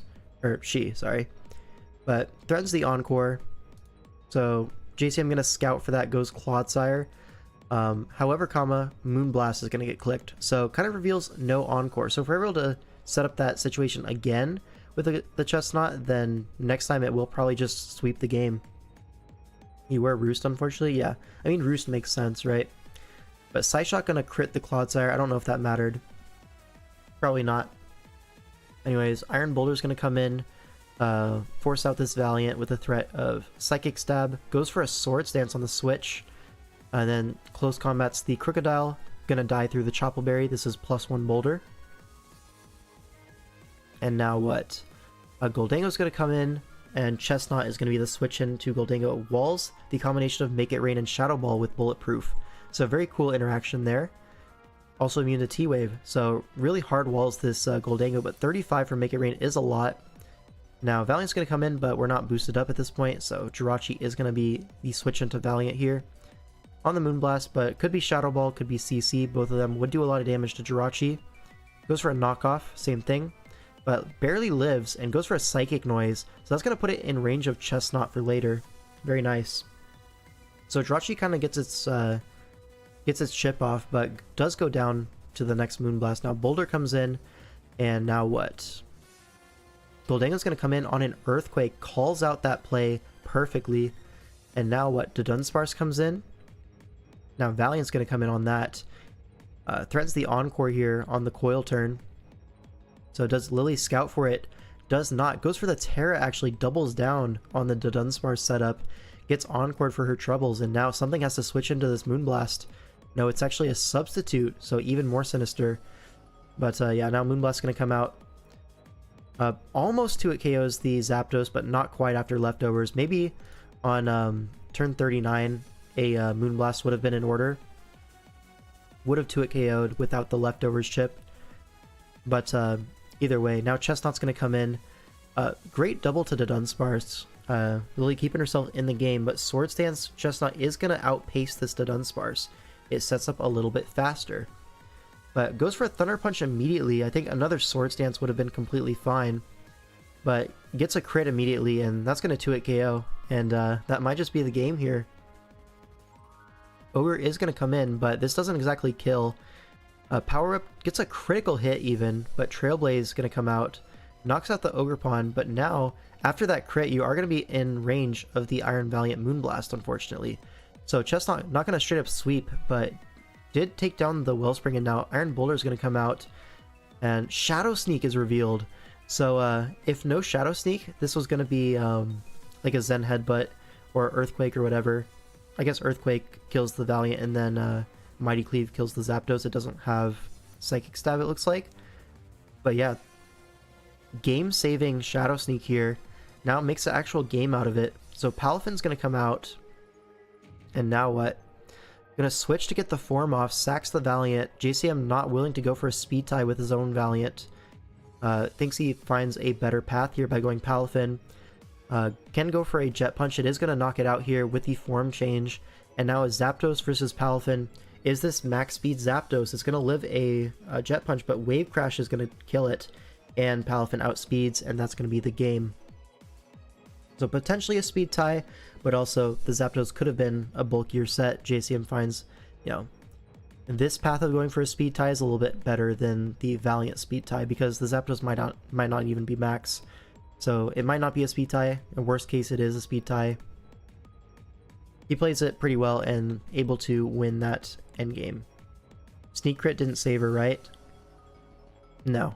There's no way Sneak Crit kills from 33. Anyways, so US West goes up 2-0. And now we have Sean versus Hail Dross, which is Hydra. Definitely not, yeah.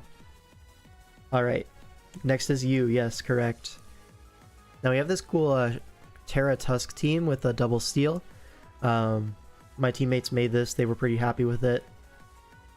And finally getting a chance to actually bring it. I don't know if we brought it week 3 or not, but bringing it this week, and then into the opposing Zarude, Latios, and then Terapagos, kind of yeah, the turtle power, double turtle. Very epic. Great game. Yeah, this one was cool. I just want to let it know that when I saw Terra Fairy Tusk, I thought you lost because you managed to completely gloss over that. Yeah, Terra Tusk is so good, and you're going to see this endgame is actually super close because of it. But yeah, Enam T. Even more turtles, right? So many turtles in this match. Anyways, Terra Zarude, always a threat, but Terra Tusk, equally big a threat. So we're just kind of to see how this one goes. So Terra Fairy on the Tusk, like I was saying, and then the secondary Terra is going to be Enam, I think, on this team, with Terra Fairy as well. And then on the other side, Terra Dark on the Zarude, so shedding that grass typing, getting a boost to its knockoffs. And then Terra Fighting is the other thing for the Kilowattrel. A little bit off screen, but Terra Fighting Kilowattrel. Also made you realize a mistake because you turbo focus on keeping them on alive for it. You'll avoid spoiling until it happens. Yeah, we'll get to it. Okay, Enamorous leads off into Lapras. So 2 turtle leads. We're gonna see a Mystical Fire turn 1 weakens the Lapras Ice Beam, which actually reveals to be choice specs from this damage, I'm pretty sure. So able to live that and proc weakness policy, but then Lapras lives on 1 HP. So really crazy turtle exchange there. But now Lapras is gonna go down. So basically turtle for turtle. Fair trade, some might say. Our Archaludon comes in, but Zarude is going to bulk up in front of it, but we're actually Iron Defense Body Press on this thing. So forces out the Zarude. Now Latios has to come in on the Body Press, does 23, but it does reveal Rocky Helmet, which is going to be a major roadblock for this Archaludon set. Now Draco Meteor comes out, but Zapdos is able to take that very comfortably. And now what, do we see a U-turn on the Ting-Lu? No, we just see a Roost. Fair enough. And now what? Now we see a U-turn. Probably into what? Roaring Moon on the Ting-Lu. Takes a big Ruination. Now could go for a knockoff, get rid of the leftovers, but instead goes for a U-turn for some decent chip.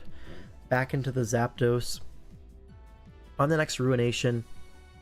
And now, not really a whole lot Sean can do about this Ting-Lu. Just gonna keep spamming U-turn because he's a Draft League player.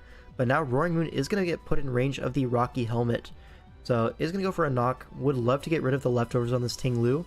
But Hydra's not going to let that happen. Instead goes to Zarude, loses the protective pads, which are not going to be a big deal in this matchup.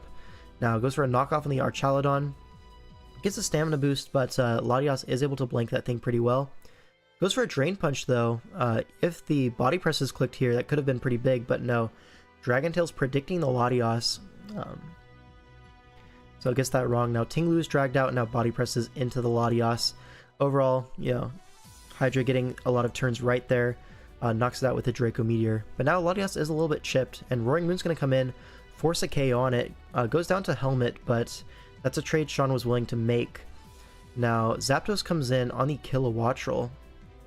Thunderbolt not going to do enough damage. This is Life Orb, but it's actually Spadef Zapdos, and actually goes down to the combination of Thunderbolt into Volt Switch. Maybe a Roost would have been a little bit nicer, but either way, Ting-Lu is going to come in and start healing up. Now Great Tusk gets in with the light screen up. This is what you wanted. Now goes for a Play Rough here, and I have confirmation after the game. He just forgot to Terra. If you Terra here, the Play Rough does about 43 to 44 depending on roll, and it would have been in range of the next one even after Protect for leftovers. But because so what happened was he clicked Terra Play Rough, then he canceled to think about it a little bit more, and then he Play Roughed again but didn't Terra the second time, forgot to click it a second time. So yeah. You did technically win even if it did Terra, but you had to make a play you ended up not making. Well, if you Terra with a Play Rough, then you can go for a spin, right? So it's fine. Depending on if Tusk had a way to KO Kilowattrel. I mean, it's offensive Kilowattrel at 81, so maybe. Who knows? Also, this Terapagos does have Terra Starstorm, and our Great Tusk dies from 51, which was like a very high roll. Not that it really matters, but now Crown's gonna come in, and we're booster speed Calm Mind, so can set up on this Terrapagos with the shell broken. So it goes for Calm Mind. The Tinglu is gonna be in range of Focus Blast at this range. Earth Power, not gonna quite 2-hit KO this Iron Crown, not even gonna 3-hit KO, so able to go for a Tachyon Cutter. Even though the Terrapagos lives, it's not gonna KO the Crown with the next Earth Power, and now Iron Crown OHKOs everything. It just comes down to, does Focus Blast hit the Tinglu? Because Tachyon Cutter is not going to get across the line. And Focus Blast does miss. And this is like where the Terra Play Rough damage would have been nice, because it would have put it in Tachyon range. So what he would have to do is go Tinglu, protect for leftovers, and then switch to Kilowattrel. And then, you know, sack it, and then come in and protect again for more leftovers. But then that opens up Calm Mind opportunities. You know, Sean can outplay that at any point. So, yeah. The optimal play was to KO Tusk with Kilowattrel if you could, and then T-Bolt and dual KO. Well, unless the Kilowattrel has, like, T-Wave, that doesn't really prevent the Crown from setting up either. You bring Tinglu on Crown unboosted. Oh, you mean KO with Volt Switch? Okay, if you KO the Tusk with Volt Switch, or die to Life Orb, sure, either one. And then Tinglu comes in, and then you're able to 1v1. Yeah, that makes sense. And then you also have the shell intact, right? So maybe that was a better line for you, but regardless, misses the Focus Blast, and so EU East picks up their first game, and now it's 2-1, still for US West. You didn't realize you had that play because I was focused on using Terrap to kill Tusk? I mean, the line still made sense, right? But, anyways, we move on. You ever calc that Kilowattrel could live one? The Citrus Berry? Yeah. Welcome, Jay Ricky, to the stream. Well, I don't know if Kilo could necessarily live one. Depends on the coverage, right? Did we have any reason to be rock coverage or anything? I don't think so. So it probably would have lived. But regardless. It was a good game, yeah. Now we have PTK versus Roller K. Alright, we see a Ditto. Ditto's a cool Pokemon. But anyways. What's the threats here? Ceruledge, probably going to be a pretty big threat, right? The Ghost resists Gren, which is not the bulkiest Pokemon in the world. Keldeo could potentially be walled by Gardevoir, but yeah, Dragonite gonna get Icy Winded and stuff like that. So Keldeo, pretty decent if you're able to get through the Gardevoir with the combination of like Surf Flip Turn over a couple times. Swampert Mirror spotted in the swamp, ladies and gentlemen. So true. Anyways, Skarm here for the Meowscarada. Should blank that thing pretty well. And then Glamora. I mean, Glamora's a pretty nice threat, I think. Just the dual stab with Energy Ball kind of hits everything. Annihilate can probably take advantage of that, though. So yeah, maybe Annihilate is like the biggest threat here. Yeah, offensively it's like not able to be checked. But maybe that's why the Ditto is there. Because Ditto actually does copy Rage Fist stacks. Fun fact.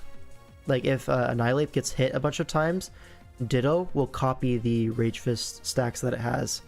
So we learned that one while prepping this this week. But anyways, let's go ahead and look at this. So it is going to be Terra Ghost on the Annihilate. It's going to be Terra Fairy on the Ceruledge. And yeah, Terra Poison on the Guard. When you mocked versus PDK, you ran Terra Normal Ape with Rage Fist, Teched, Bulk Up, Sub, and Smoked, so I was worried that it could just win versus us. I mean, Terra Normal is kind of crazy, right? Because Keldeo could just be Aurasphere or something like that. Pretty reasonable set into us. But I do see the vision, yeah. You just deny the Ditto Revenge. Anyways, Skarm comes in on the U-turn here. Rocky Helmet procs, and now Glamora is going to come in. Potentially for a Hazard, but also potentially for a Meteor Beam, which is going to be clicked. Actually knocks out the Skarm from 95, that's surprising. Anyways, Greninja is going to come in, And Ditto's going to come in on the Gren. So Gren kind of walls itself. And with Protean, you actually lose the Dark Resist typing. So either way, Scout's the lock or something. I don't know if that's specs or not. Keldeo's going to come in on that. The Skarm KO is so funny for us. Yeah, like, why did that kill from 95? That's crazy. Anyways, Guard's going to come in on the Surf. Now Psychic's going to come out. Potentially Scarf Gardevoir, so doesn't want to stay into flip turn. Only does 43 to Ceruledge and reveals Leftover, so a bulky Ceruledge set. Terra Blast only does 25 to Swampert though, so gets taunted on the Rocks turn. Well played by PTK, and now a Bulk Up. Do we see a weak armor boost from the flip turn? No, it's Flash Fire. What was it Flash Fire for? Something on the bench maybe? Or he just doesn't want the defense drops? Anyways, Terra Blast is not going to quite KO the Gren, but do we have Shadow Sneak? Roller K doesn't want to stay in to find out, but gonna sack the Swampert for his troubles. He didn't want the defense drop. Yeah, makes sense. Yeah, E-Speed is a threat. Now, Annihilate is going to come in. Terra's Ghost. It's actually Scarf Annihilate, right? Or is it Scarf? Maybe it's just faster. I mean, it reveals here it's Scarf. Almost KOs the Keldeo, but not quite. Another Terra Blast is coming. And yeah, Meowscarada probably can't come in on that. Probably a 2-hit KO, but Meowscarada does come in now. Gardevoir is going to be the sack here on the knockoff. It was actually a Salt Vest Gardevoir, so that's probably Specs Keldeo then from that Surf damage. That did way too much. Alright, Dragonite comes in. We're going to see a Dragon Claw on the switch to Swampert, but Rocky Helmet breaks the multiscale. Now a Dragoness comes out. Do we see an Ice Beam? We do. Puts it in Rocky Helmet range. And now what? Dragon Claw going to do a little bit of chip, but now Rocks could go up. Just goes for a safe Ice Beam though. And now Annihilate comes in to clean up. Terra Blast knocks this out, but now Meowscarada is going to come in for another KO. It's a Scarf Meowscarada. And that's going to clean up the game, it looks like. Will be faster than the Gren. And P2K kind of dominates that one in the neutral, I'm not going to lie. Just straight up wins. The the Meteor Beam was really good progress. Like, getting rid of the Skarm is such a big deal for this Meowscarada. And as you can see, the Meowscarada endgame was opened up very nicely. So that ties up the series 2-2. And now we have ALG Spees versus Sammy C 1-2-3. Alright. Now I have this like Darkrai with double mid-Terra, the Iron Hands and the Iron Moth, piloted by Spees, and we see a Feraligatr. This is going to be like a bulky Feraligatr to check the Palafin, which is very funny. Also checks the Talonflame, so pretty nice. Remember the fact that it seemed like Roller K respected a Sneak Surge upbringing and made a play that lost them the game? Yeah, kind of stacked an entire Swampert for free, and maybe he didn't have the tools to be able to scout for Shadow Sneak, but I understand, like, if it's Sneak, you don't want to give up your Mon, right? So, I mean, I get the play, it just didn't work out, you know? Anyways, metaGROSS Mirror. What else here? The Enamorous is, like, kind of gets metagrossed, but could potentially be a threat in the late game, or maybe with like Terra Ground, Terra Ghost, something like that. You mean Sammy God 1-2-3?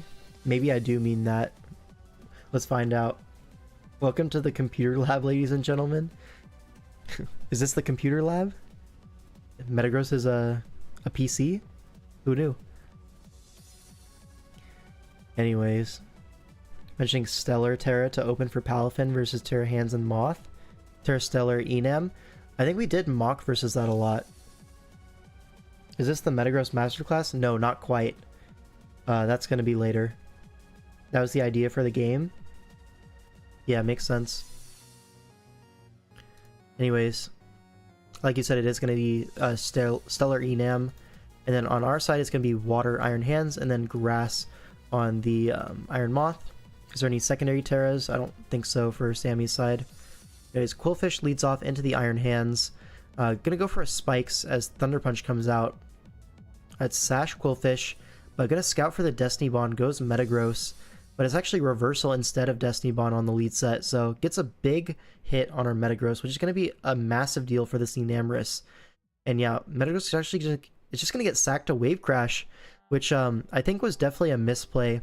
I think he expected the flip turn because he thought for Alligator was too obvious, but I think you just go for Alligator anyways. Get your Rocky Helmet chip, because now it's going to be an Earthquake on metaGROSS switch, but that doesn't even two-shot, and now Landers comes in on, I presume, yeah, Psychic things, so this might be just banded metaGROSS from that damage. Yeah, he just got a whole lot of damage off from his early game, and now Enamorus comes in to Moonblast. Now Iron Moth comes in. I think this was also a turn where you really could have gone Iron Moth. The Stellar Terra Blast seems really forced from here, in terms of like, he doesn't need to do it, and he'd rather save the Stellar boost on his first hits for later. He has no reason to click anything besides Moonblast here, and Speeds really needs to keep his sacks this game, so I think here you probably had to make the hard call of going Moth to save the Lando sack and the Intimidate. But here, Sammy's just picking up KOs too quickly, I think. Now Alligator's going to be forced to check this Talonflame now, and which means we're not going to have it for the Palafin later, which might be a problem, but we do have that Terra Water Iron Hand still, which could potentially do something. Anyways, Ice Punch here, going to knock out the Talonflame, also covers for a Garchomp or Enam pivot. Now Earth Power Enam is going to knock out the Feraligatr, but Iron Hands is going to come in here. This is Roselli Berry, so there's nothing that threatens a KO here. But we actually double Darkrai. This is predicting a Garchomp to come in, and we can go for an Ice Beam. But this didn't really make a whole lot of sense, because if you expect the Garchomp to come in, you'd much rather just close combat, right? Get some chip off on it, and then Iron Moth all of a sudden looks really, really powerful in the end game, right? You just Terra Grass your Moth and you win the game. So this was a bit of a misplay. Like, even if you get that play right, it's not ideal because you can always just switch out on this. But here, Darkrai's going to take the Jet Punch, going to get some chip on this, and now Iron Hands is going to come in on the banded Jet Punch. Does not quite to a KO, so it forces this out, but now Garchomp is going to come in, and with that chip, it's now able to, you know, threaten a KO on the hands. Goes for Earthquake, knocks it out, and now what? Darkrai comes in, or I presume Dark Pulse. Yeah. Dies to that, and now you put it in range of the Fiery Dance, potentially. Doesn't even go for it. Goes for Energy Ball, and now Palafin's going to come in, forces the Terra with Jet Punch, and that's going to put us in Scarf Terra Blast range. So maybe if this Enamorus wasn't Scarf, it was a winning endgame, but of course it's going to be Scarf. Of course it's going to be Scarf, it's Terra Stellar. We all know Donphan is the only viable Palafin check. That's so true. Real ones know. Yeah, I thought the Darkrai play was weird. Double for not guaranteed value versus staying in for guaranteed value. Yeah. Like, the threat there is Terra Water on the Iron Hands. It's locked into Earth Power, and then you just go for an electric move. So I think the Palafin switch was also weird, right? I don't understand the Palafin switch, but even like going Garchomp on that is not stellar value. So maybe you can just Thunder Punch, and if they go Garchomp, you can Terra the next turn into Water on your Iron Hands. That's probably a winning endgame if I'm being honest. Like I said, Sammy God, you give that dude a Talonflame and he just wins. Yep. He did manage to do that. So now, Western Europe actually takes the lead in the series 3-2. And now we have my game up against Slick Panther. Alright, so this game I actually just built straight up HO. Like, this is dual screens Klefki. Or no, it's not dual screens Klefki, it's dual screens Rotom. It's just Reflect on Klefki. No, it's just Light Screen, right? Light Screen? Yeah, it is Light Screen on Klefki, no Reflect. That's because most of the team is special. If you look at only Iron Hands and Lando T are physical. So Light Screen is pretty nice value. How do you deal with mirror matchups? Palafin versus Palafin? You going Max Max or Bulky? People approach it different ways for different matchups, right? It's really up to you to decide. Anyways, dual screens Rotom. I have Double Dance Gliscor. Very bulky, by the way. I actually take an Ice Punch from Iron Hands. So if I'm able to get a Reflect up, it doesn't two-shot me, and I will do +2 Earthquake will force a Terra on Iron Hands, which I really expected Terra Ghost in this matchup. So if I force the Terra on Iron Hands with my Gliscor, then my Zarude, which is Spadef bulk up mono knockoff, will just solo this game. The only thing that stops Zarude, in theory, is the Iron Hands. So mono knockoff with, I believe I'm double recovery on this, so synthesis and jungle healing, if I remember correctly. I might be wrong on that. It might be taunt or something last, but I think it's synth jungle heal. Yeah, it is that, because I didn't want to get nuzzled by the Hatterene, but I also wanted synth recovery, so yeah. This Terapagos is also double dance, agility, dark pulse, calm mind, starstorm. I'm actually modest here, which is just creeping a +1 moth. I didn't go for the battle bond Gren creep because I don't intend on letting it getting battle bond. I have Spadef Zarude, you know. And also I have other stuff like light screen support, so not the end of the world if I'm slower. I have Ditto here because a lot of his Pokemon, like that Greninja, like the Iron Moth, he is actually really weak too. If you look at it, there's no water resist besides Gren, there's no fire resist besides Moth. So if I'm able to copy them at low HP, pick them off, and then get a big hit into something else, it is nice, as well as I have that Pokemon faster than Battle Bond Gren guaranteed. Yeah, nice, just use the Terra Captain that should be banned. Shout out. Anyways, I think the team I built is really strong, and let's just get into the game. So Terra Water on the Zarude. This is pretty much just for the Greninja and the Moth. Yep, hard walls both of them. Pretty comfortable. Yeah, my whole Zarude idea is once the hands goes down, it will just win the game. The other 5 Pokemon, there's really nothing that he can do to my Zarude to threaten it. Anyways, Moth leads off. I lead off with Ditto, just for some scouting purposes, but unfortunately into Moth, I don't have a fire resist of my own. So I'm actually just going to stay in and trade HP on this. He actually goes for an overheat and, you know, is eject pack, so he wins the favorable HP trade here. But again, there's no fire resist, so I'm just going to stay in. I presume rocks are going up this turn, and I am correct on that. So Flamethrower, I do get a lucky burn here, but it reveals Roap Berry, which is super funny. Obviously aimed at my Terapagos, breaking the shell. Now here, I thought a U-turn was coming because Gliscor, Rotom, these are all pretty free clicks into a burned Landorus, so I figured U-turn probably coming. I can get more chip on this with a Flamethrower, so I do go for another Flamethrower, but here he goes for an Earthquake, which I get rid of my Ditto, but it got good chip, right? A little bit of chip on the Iron Moth, puts it in range of like a +1 Terra Starstorm, and then this Landorus is also at low HP. It also gives me my first screens opportunity. So Rotom comes in. I'm going to go for a light screen first, because like I said, a lot of this team is special. So I'm actually just go for a hard Volt Switch on this Hatterene, and I go hard in my Gliscor. With light screen up, I'm able to double dance on this all day long, but actually reveals to be Screens Hatterene, which does put a little bit of a damper in my plans. So I go for a Swords Dance here, and Reflect does go up, but here I'm going to go for an Agility on the Landorus Sack, which is really nice because this thing cannot hurt me at all. There's nothing Landorus has in its moveset that can hurt Gliscor at all, not even a little bit. Goes for a Brick Wake, gets rid of my screen, but that's going to give me another Swords Dance opportunity, so I actually get +5 on this U-turn here. Now Iron Hands is going to come in, but like I said, I am EV'd for this Ice Punch. It never kills me, and Earthquake's going to do a lot of damage. So here the Ice Punch does come out. Now here, he's going to sack his Landorus. Pretty reasonable play. I just go for it here. And now the Hatterene is going to come in, and he's going to go for a Healing Wish.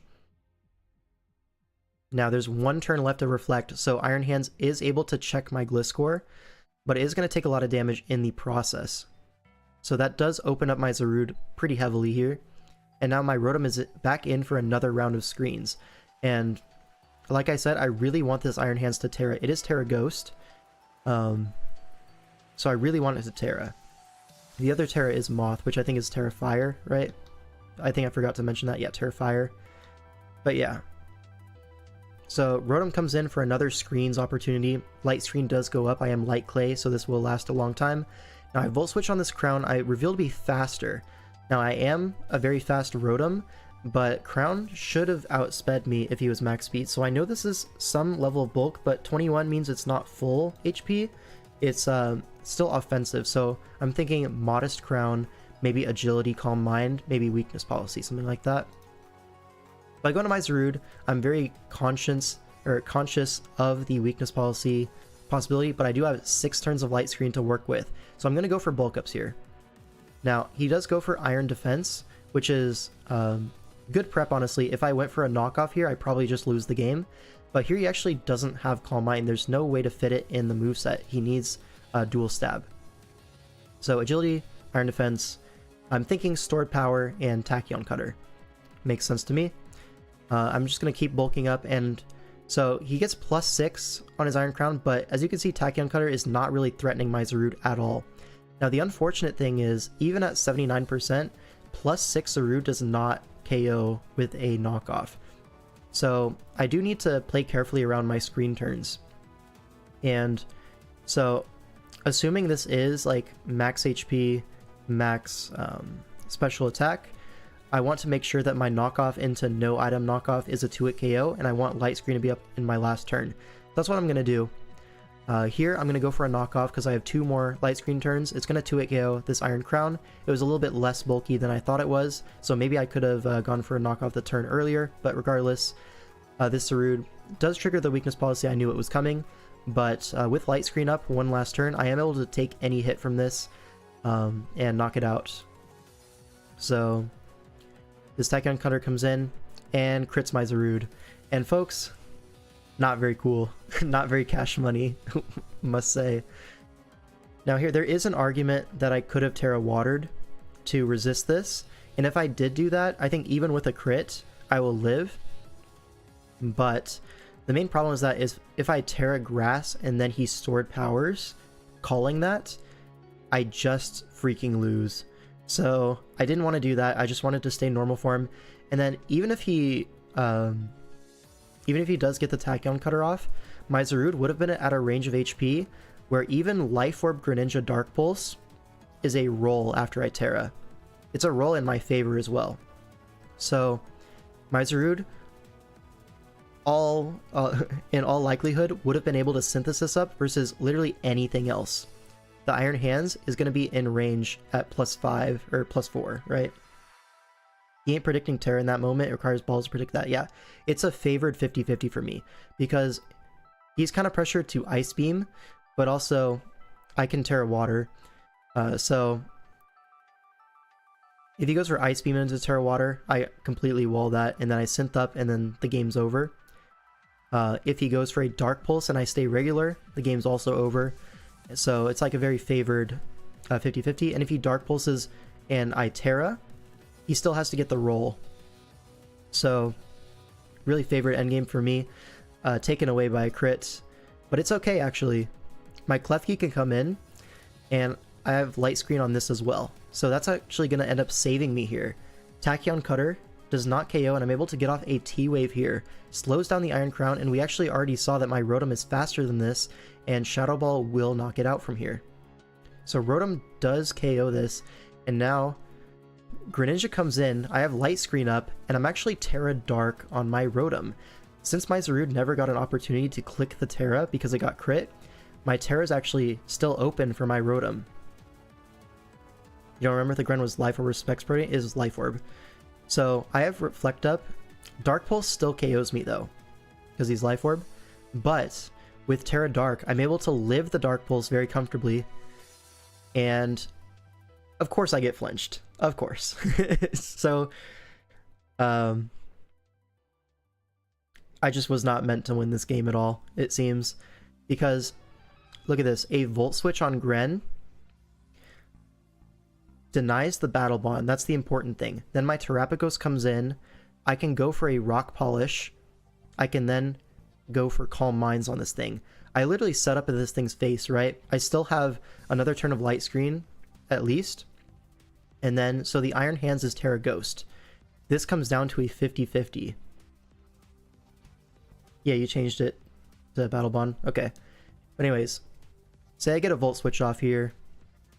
Denies the Battle Bond. Now Terapagos comes in. I'm Heavy Duty Boots, so my shell is there. I have Light Screen up for one more turn. And I go for an Agility. Or not Agility, a Rock Polish. Then I Calm Mind on this thing. He has to go Hands, and it's a 50-50 for the game. Dark Pulse on Terra Ghost or Terra Starstorm on no Terra. And if I get that play right, I will win the game. It's actually a favored 50-50 for me, because he might not even expect Dark Pulse. He might expect Earth Power, which would make sense into the Iron Moth, into the Iron Crown. It's a little bit stronger than Dark Pulse. And there's no like Ghost type on the roster that I would necessarily need Dark Pulse for. It's really just for Terra Ghost guys. So I'm thinking he's probably going to Terra Ghost in that situation with the knowledge that he has. So, and even if I get that wrong, there's the chance for Dark Pulse to flinch on top of that. So it's like a really favored 50-50 in that sense for my Terrapagos, where I probably would have won this game even after the crit on my Zarude. But a flinch on my Rotom is just a little bit too much to handle, especially with Protect here to stall out my screen turn. Should have been Cloak Rotom for this reason. I had to be Light Clay. But yeah, now Ice Beam is going to knock me out because the light screen goes down. And now Terrapagos, like I said, I'm not creeping +1 Gren. So here I have to go for like, just in case he's aggro creeping something crazy. I go for the I go for the Rock Polish anyways, and I get flinched anyways. So it really doesn't even matter. Like at this point, it was probably over either way because I can't get the double setup off into +1 Life Orb. It's just a little bit too strong. And I needed +1 to KO the Iron Moth, but I played to my outs and unlucky, right? So now we're actually down 2-4. We need to come back in the series to force tiebreak. Now, spoiler alert on your screen, we do manage to do so. Money Guy versus Flappington. All right. So what are the teams here? So we have this like double ice kind of thing. Very bulky team. Wonder how that will go. So true. So Kyurem, right? Pairs well with the Chilly Reception Slowking. What is the Torn? I think the Torn is Terra Fairy in this matchup. Makes a lot of sense into stuff like Conk, the Samurott, the Raging Bolt. Makes a lot of sense. And then what else here? So Ting Lu probably going to stack hazards, but there's a Cinderace, so don't need to go too crazy with the hazards.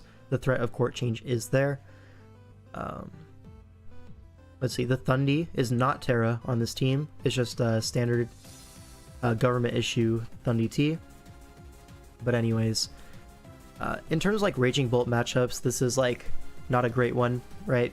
Terra Fairy Torn plus Ting Lu is going to contain it pretty well. That being said, this Cinderace is a massive threat. So let's go ahead and watch the game though.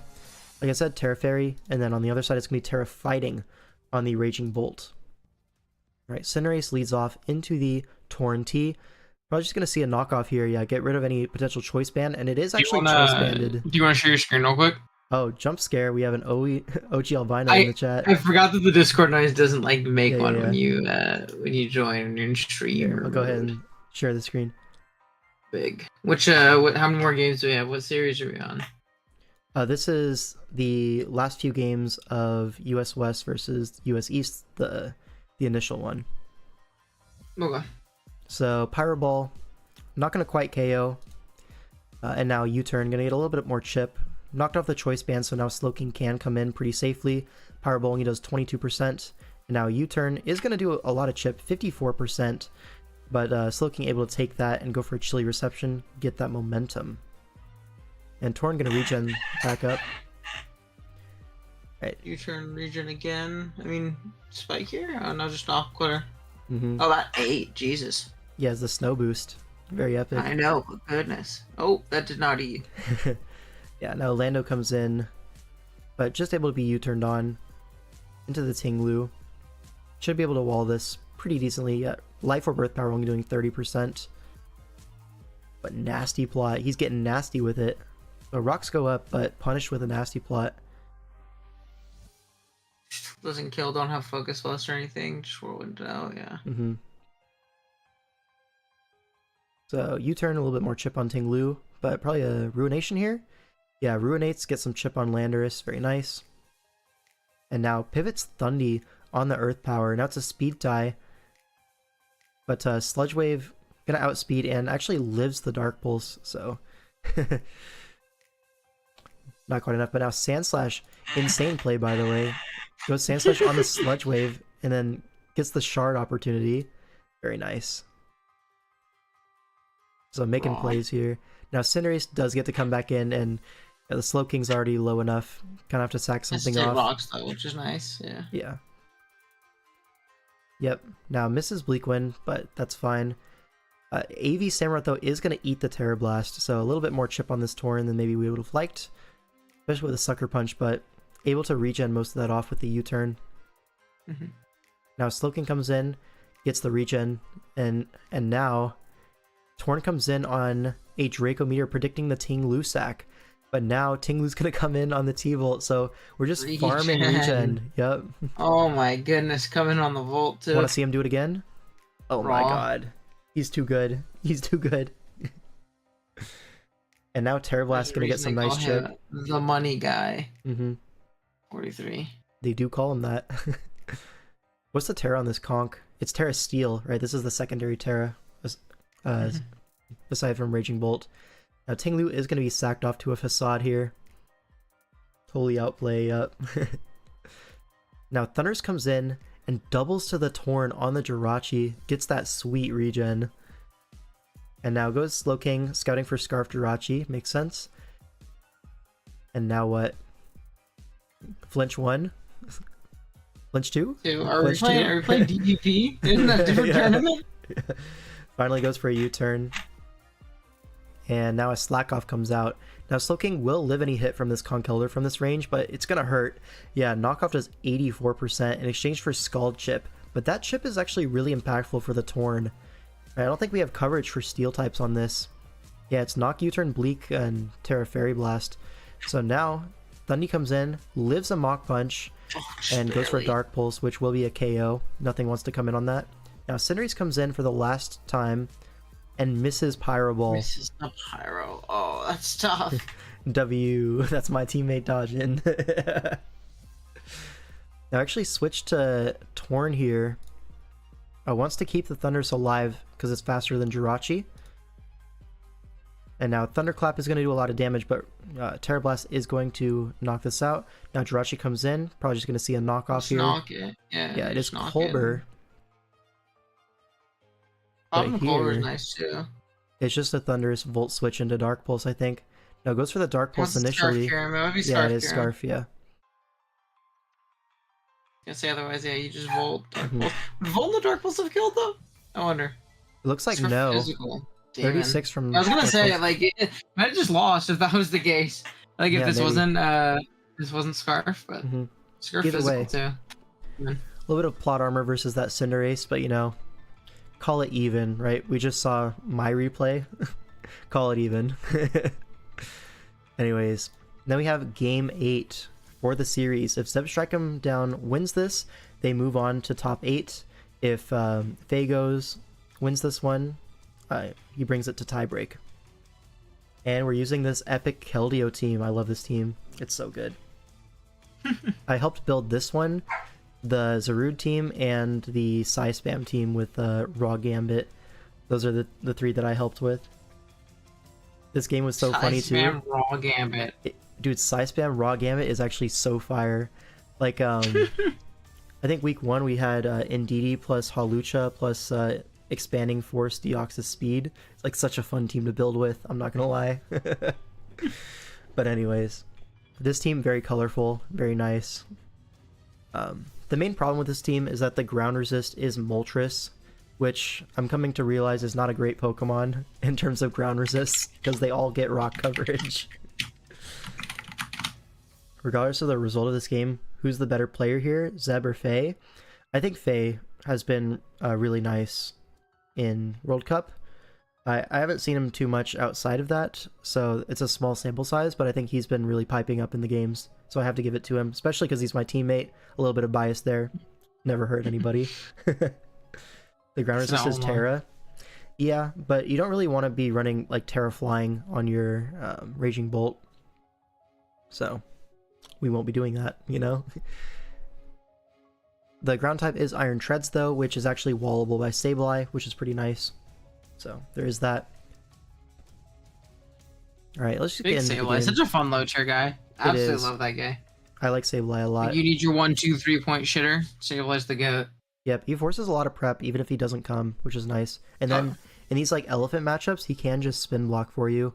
I mean, Great Tusk is a little bit harder, right? Because Play Rough exists, and it's just generally a strong Pokemon. And Tusk is strong as hell, yeah. But Treads... It pops like any kind of random balloon, and you're dead pretty much, too. Treads is no problem, so... Raging Bolt lead into the Gouging Fire. Alright, Gouging Fire is going to switch out because we are Terra Water. And just Draco Meteor into the Mesprit, but what's the other Terra type? 61! Terra Ground on both of his guys, so... Makes sense. Yep. Now, Mesprit's going to take that Draco Meteor, gets the Citrus Berry, shout out to J. Ricky. Goes for a knockoff, gets rid of our Citrus Berry, so shout out to J. Ricky again. If anyone's a member, you can spam the emote. The Citrus Berry +1, it's very funny. Anyways, Meowscarada comes out. Gonna force this out with a U-turn. It's actually Choice Banded Meow, does 43 with the U-turn on the Torn because of the crit. But now Raging Bolt gets another turn and misses Draco Meteor. So this is so sad. And now a Healing Wish gets to go off. Now Tarak comes in. This is basically revealing that it's Choice Banded by coming in right now, as Choice Banded CC will knock out Raging Bolt from 70%. So he actually wants to double to Primarina predicting the Sableye, gets that play right, and now Tinkaton has to come in and take this Surf, which it's only 32%, but it does have to start taking Chip. Now rocks do go up, but Iron Treads is going to get spin blocked by Sableye. As you can see, Earthquake is not quite a 2-hit KO. But here we actually don't recover it off. We go for Reflect instead, kind of opening up some offensive lines so we don't have to like switch into CB Terrakion so difficultly. And now with the Reflect up, even Terra Ground Earthquake, not quite a KO, threatens the Wisp, forces that out. So really nice there. Uses up the Healing Wish on some Rocks Chip, so pretty nice there. And now Tinkaton's going to come in on the next Surf. And now what? Citrus Berry proc, so shout out to J. Ricky once more. Now Bulldoze is predicting... +1 in the chat. Yeah, predicting the Treads to come in, but Primarina is just going to stay in. Crits the Surf, not going to end up mattering. Now Treads comes in this time on the Gigaton Hammer, so Zepsharken gets those plays right and is rewarded by a Treads entry. But Sableye, once again, just able to come in on this, but now it looks like the Treads is willing to stay in and get potentially Wisped. Just to ensure the Sableye is dead and it can't come in on Terrakion or anything. Faye just goes and sacks his Tinkaton, which is a less useful member than Sableye at this point. Now Keldeo gets a free turn, and Keldeo is going to go for a Spec Secret Sword and also crit the Torn. So a little bit of chip, but going to be forced out anyways. Now Iron Treads is going to come in on the Bleakwind Storm, and they're going to speed drop. So the booster speed is actually neutralized here. We have to take a massive Heat Wave, but we do live on 2. Goes for a Rapid Spin, so gets that speed right back up, and spins again, and I spin again, and I spin again, and I spin again. Hydra says... His EQ isn't super easily switched in on either. Like, whatever has to come in and take this to revenge, it's going to take a shit ton of damage. So we assume no Wisp because we have a Gouging. Thought it was more likely to want T-Wave. Also, we prepped for that exact Sableye set because you mocked with that. I mean, it could just be Foul Play for the Gouging Fire, right? Or Encore. It doesn't need to be T-Wave specifically. Yeah. So it could just be Wisp, Foul Play, and then Reflect Recover. Right?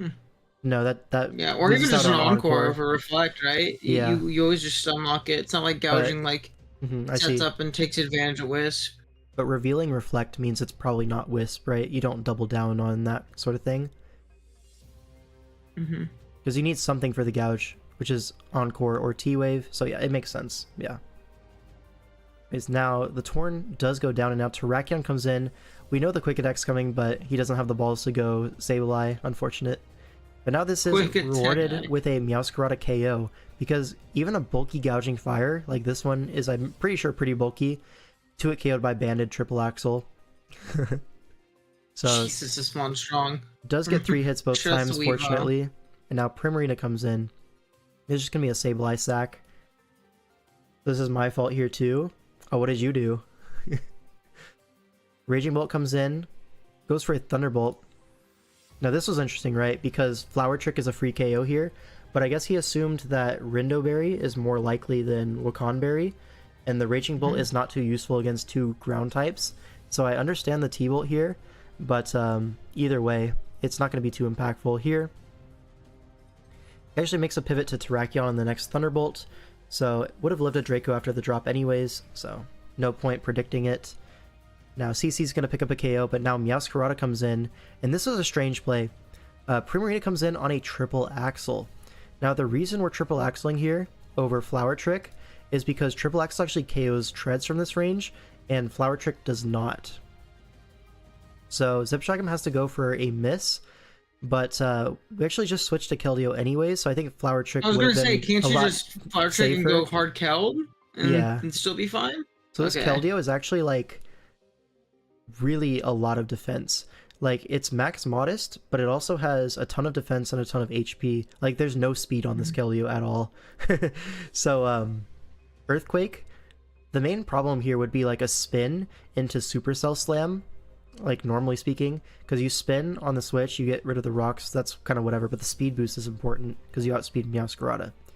And then now with that speed boost, you outspeed Keldeo as well, and can go for the what's it called, the Supercell Slam, and potentially KO an offensive Keldeo, but our set never dies to that. You were Scarf Treads here, by the way. Were you Scarf Adamant? Because 49 is a lot to our spread. Regardless, as you can see, Earthquake doesn't even 2-hit KO, and Vacuum Wave would 2-hit KO the Terrakion on the switch, and it Oko's Treads because we're modest. Think so? Yeah. So like Adamant Earthquake was like a roll to 2-hit KO Keldeo, but it's never a problem because Vacuum Wave. Yeah, right. And then Flower Trick is gonna finish that one off, and we go to tie breaks. Big. Keldeo stocks seem pretty high these days. Oh, they're only gonna get higher. Oh no, dude! Next major tournament. Yep. Watch out. Yeah, remember when I invented Terra Rapid Strike? I'm about to invent Terra Keldeo. You're about to see it everywhere. Trust me. Trust me. Anyways. Oh no. JCM Shadow versus Sammy. This is tie breaks now. So best of 3. Winner goes on to top 8. And this is actually a rematch from the regular season, or not regular season, but the regular match. This exact matchup. It's a mirror. You used Terra Rapid like 6 months before you. Hey, but who gets the credit for it? Yeah, but were you raw? Were you raw with it? Yeah. I've definitely seen it before, but never on like a big stage. So I think that was like the big thing. Bringing it to I think DCL. I used Terra Rapid Strike and OLT to like a 1 game over 500 season or something. Yeah. People have used that shit before. Me too. Yeah. Anyways, matchup. It's a rematch. So what's the new prep? We're gonna see the thumbnail mon. metaGROSS is about to do crazy things. Okay, have you ever seen a metaGROSS do this? Okay, it's a Stellar Enam again, and a double Terra Water this time. But have you ever seen a metaGROSS get so much value off lead? Watch this. I'm gonna let it play. Okay. Bullfish, Clear Body. Rocks up. Rocks up. T-Wave. Boom. 1. Obliterated. Reduced to atoms. Yeah. Now watch this. Watch this.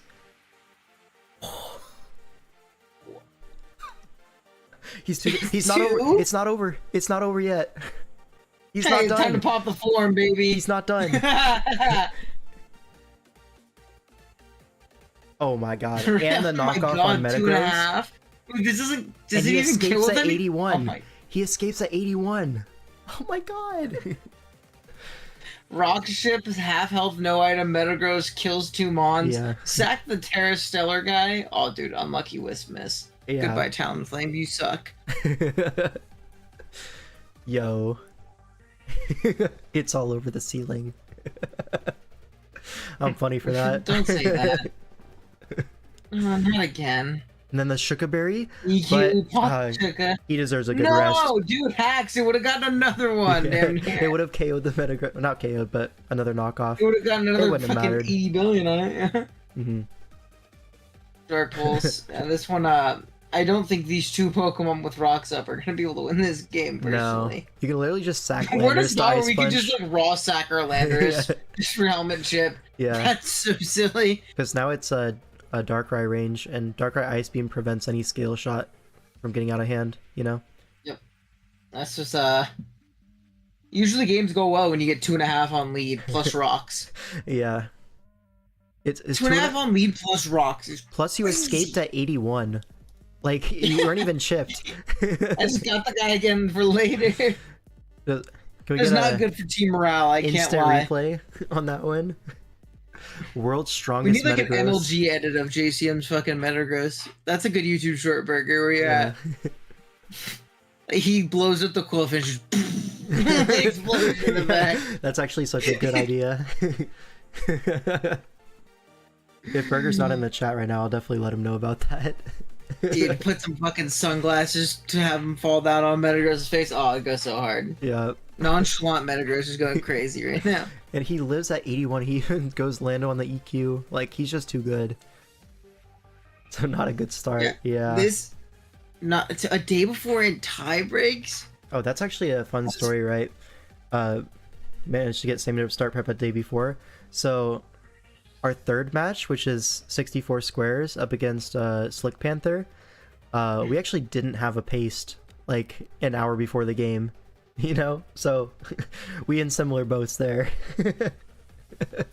God.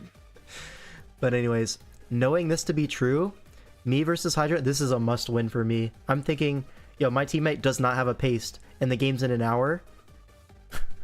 I have to win this. Time to win. I have to win. I have to win. Log in, log in, log in. Yeah.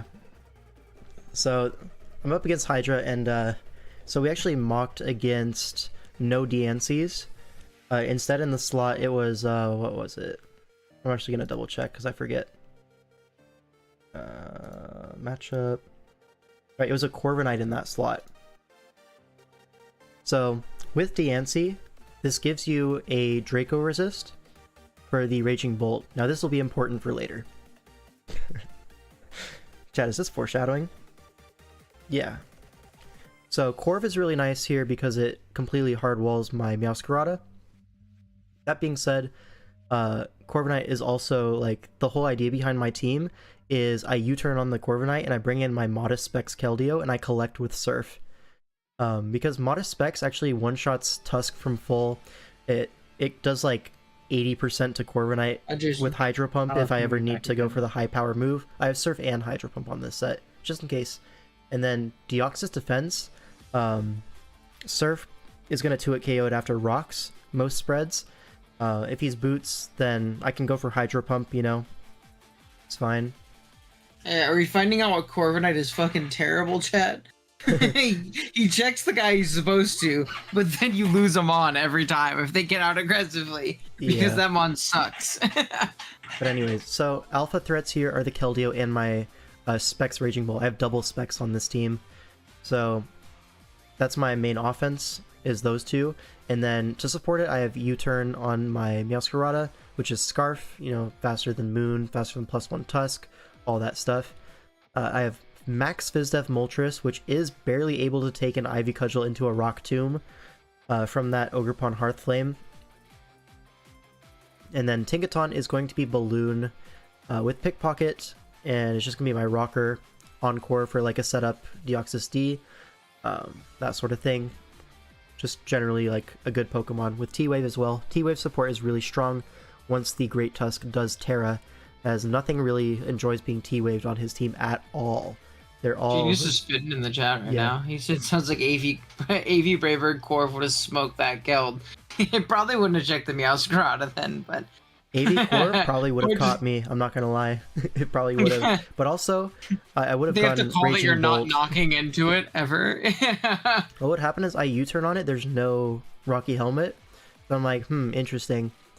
So then I'd probably go like Raging Bolt and go for like a Volt Switch or something, because okay, hold on. We're hard calling that guy's gonna be AV if you don't see a Rocky Helmet. No, it's just that I don't go Keldeo. Have I seen this game before? Have you? I don't know. I haven't seen this game before. Unless you're a big Spencer Come on. fan. Come on, you know where come on. Is that even a question? What's poppin'?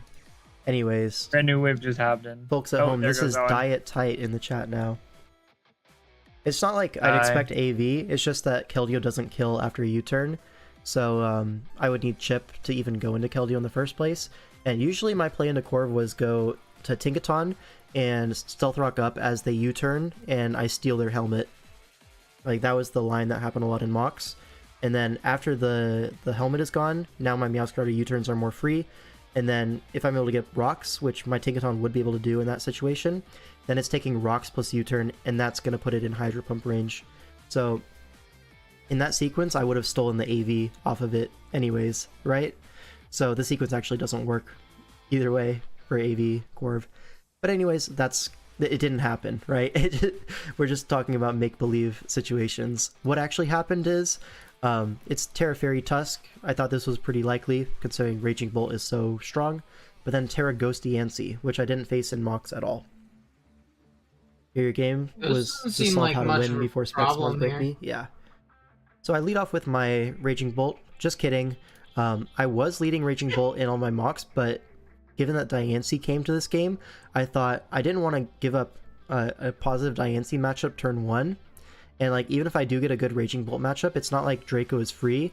Like Great Tusk can lead and it's a 50-50 between ground and fairy, you know? And then Diancie can come in on Draco.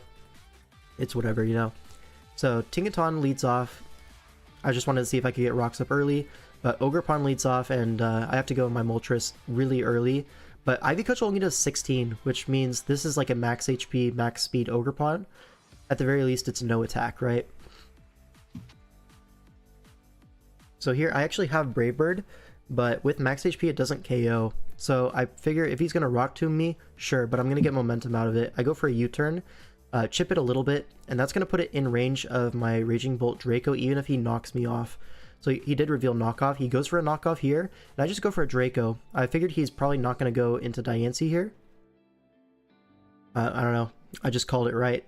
Like, it's definitely like he could have gone Diancie. And I'm starting to wonder, like, what is the Diancie even here for if not to come in on Bolt? But hey, he sacked his Ogerpon. I'm so happy with that, because that thing was going to get a KO every time it came in. High key, low key. So he was saying, he said that it was Ghost for Specs Keld, but I don't know if that really, like, helps. Like, I don't know. I feel like you might be able to pivot on Specs, like, Water Move once, but yeah, that's about it. You I guess it makes it harder in, for you to click Fighting Move, because Fighting Move's strong, but you have, but there's a whole Deoxys for that, right? So maybe like a Water would have been better? I don't know. Not Water, because I guess it's really weak to Bolt. It avoids the 2-shot from Surf, but then you have to be like pre-Terra'd, which is like so ass. Oh, that means you're going to be taking that chip. means you have to come in, you're forced to Terra, your Tusk can't Terra. And something else too, no matter what he Terra'd into, he was opening up a stab on your Bolt. Yeah, if the Tusk Terras, like if he ferried on the Tusk, he just Volt and Thunderclap all game. And Volton to Keldeo is like unstoppable at that point. And then if Diancie Terras, I just click Draco, Draco, Draco, Draco, Draco, and I collect every single time. But either way, Tusk comes in, it is Terra Fairy. It's attack booster, which is scary. I'm just going to sack my Moltres.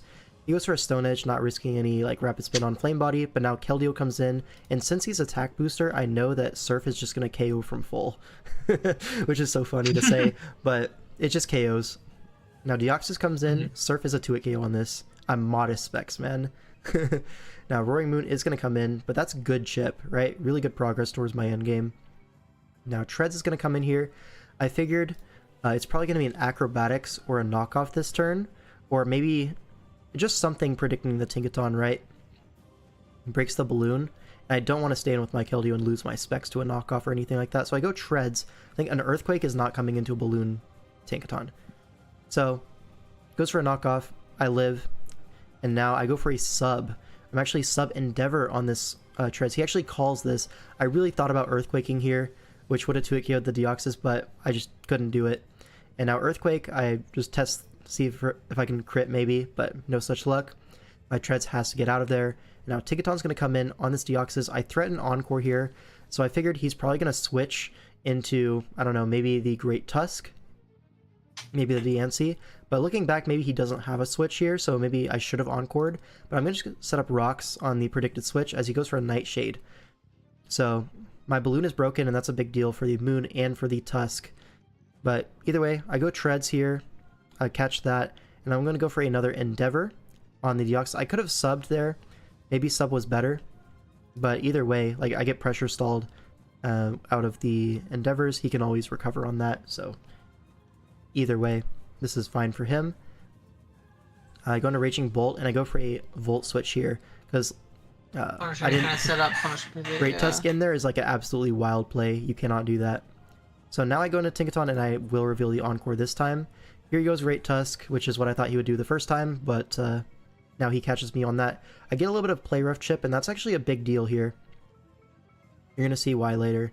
But this actually puts it in range of 2 Flower Tricks from my Masquerada, even if he Terras Fairy. So now my Keldeo comes in to collect a KO. Roaring Moon does not want to come in on Surf at this point. It's way too weak. And now Roaring Moon comes in on the Revenge, but Raging Bolt is going to come in. He goes for an Acrobatics, not a 2-hit KO because I'm max HP. And now once again, why do we have the DNC if not to come in on Raging Bolt? Who knows, but I'm going to click Draco here because I thought he might stay in.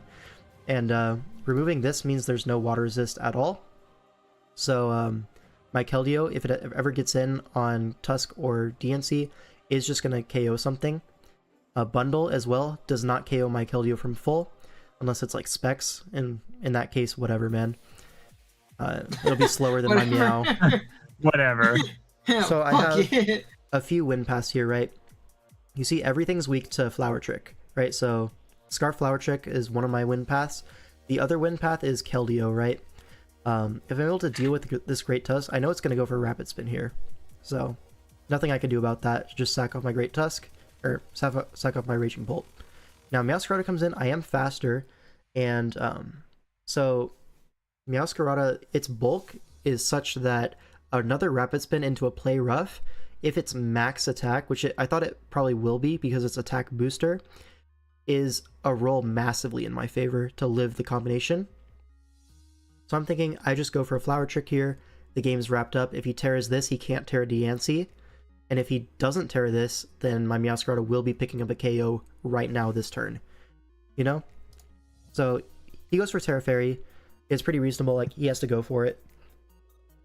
You see 33%. Another Rapid Spin in 23. This is actually information that I didn't have. 23 is low. It's below what he can get if he's max attack. So Play Rough never kills me. It's just not a very fast. And he actually messed up his speed creep as well, so I'm just faster. Shout out to Grammars. And here... 1 out of 50, baby. Yeah. I was a little bit worried about Trick Room Diancie in this endgame. My plan versus Trick Room Diancie was just attack it with something like Keldeo if it Terra Ghosts and avoids the Surf KO and then goes for a Trick Room. The main thing is I have my Tread Sack. So if he goes for a Trick Room, I always go hard Treads. And what that does is it denies the Meteor Beam follow-up because it doesn't kill Treads. I'm 4 times resisting that. So he can't go for Meteor Beam unless he wants to waste Trick Room turns, in which case, you know, my last Mon will sweep because I have enough sacks at that point. So Treads comes in. He's forced to Earth Power, and then +0 DNC is a roll on my Keldeo at full. That was my plan into it. It wasn't much of a plan, but it's all I had at the time. So I was like really hoping it wasn't Trick Room DNC. But when he stayed in and Terra'd his Tusk, that pretty much confirmed to me that it wasn't Trick Room DNC.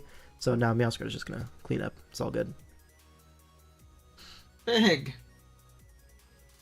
Mostly fought Terra Fairy, even though I felt that was bad into me. Thought Dragon or Flying seemed fair too. I probably was Terra Fairy initially on my build for the Roaring Moon, of course. But I swapped to Draco, or swapped to Dragon Stab because initially I had like a Boots Terra Fairy set on this build, and it just wasn't picking up KOs. Like someone brought AV Tusk into me, and my Draco did 54%. I was like, screw that. I'm just gonna be Specs Terra Dragon, which does like 112% to AV Tusk or whatever. So that was the thought process behind that. Anyways, with that, we actually win the tiebreak. And if you look at game 3, this was the link provided on the replays tab thing. So we actually end up winning the tiebreak, and we go on to top 8. So it's going to be US West versus Canada. Let me pull off the bracket here. Is that on screen? Almost. So here, this is the entire bracket. US West advanced, and then UK also advanced. So this is your top 8. And real quick, I wanted to go ahead and show you my power rankings and see how right or how wrong I was. All right. So here's my power rankings from preseason. Now I put an X on all of the eliminated teams. So overall, I wasn't too far off. The main thing is that China has really popped off. I was unfamiliar with their game, and they showed me. They really Holy showed shit. me. Oh, is that what the slow? Is that the team the slowpoke guy is on? Yeah. Dude, that kid wants to kill you. No. He said it's all. Slowpoke man He said is it's going all to fun. kill you. Have him He on said the it was pod. a Have good him on the thing. pod. He said it was a good thing. It gave them True. motivation. Dude, We're actually out here L5 is learning gonna bury the Chinese. hatchet. L5 is gonna bury the hatchet live on the pod. yeah, and slowpoke man is gonna bury the L5. No, he Yeah. he commented on one of my videos being like, "There's no beef. We just thought it was funny, and we're using it as motivation." No, it is very funny. Yeah. I also think it's very wholesome. funny. It's very wholesome. Spencer, I would jump someone in a stairwell for you. Thank you. Very cool. Didn't ask, but okay. So the big surprise here is US Northeast being eliminated. Their roster was really strong on paper, and they just couldn't get it done. They got absolutely brutalized by Team China and were unable to recover. But yeah, outside of that, pretty much as expected, right? Brazil and Midwest, I think Midwest was in like that death group, so someone was getting eliminated out of that, just a matter of who. And then Brazil, not quite able to get across the line, but yeah, that was the power rankings. And now I think we're about to switch stream topics. Is that true? Yeah, dude. Let's switch it up. Let's switch it up. Yes. We're gonna be live reacting to an EP. So let me go ahead and pull this up, but I saw Emerald Owen's gone, by the way. Imperium. Okay. Emerald Imperium free. Yep. Let me go ahead and open this up. Oh, wait, you better run a Nuzlocke? Not a Nuzlocke. I don't really do Nuzlocks, but I just wanted to play the game. I enjoy Gen 3, and I just wanted to play it. It looked fun. There's also there's a game called Elite Redux that like every Pokemon has like 12 abilities. It's too much. That's just too much for me. Yeah. I think Anyways. it'd be too much for a Nuzlocke, but playing through it regularly. No, I know. I'm saying I think that would be too chaotic for enjoyment from me. There's just too much happening, you know? There we are.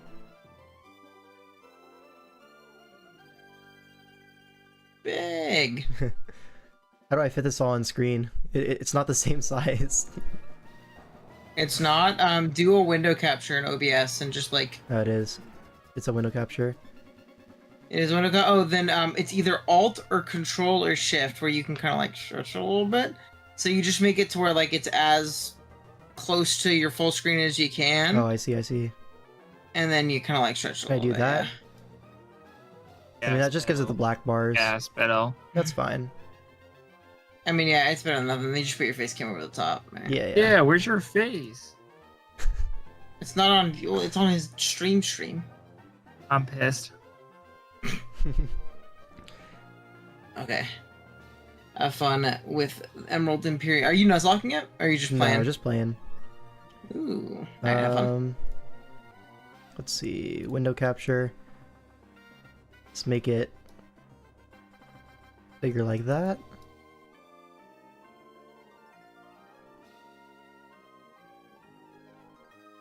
I'm here to coach you, L5. Okay. Coach me. Well, share your screen in Discord so it updates. True. I'm just trying to center this. That makes Yeah, sense. that's good enough. And Discord, share screen.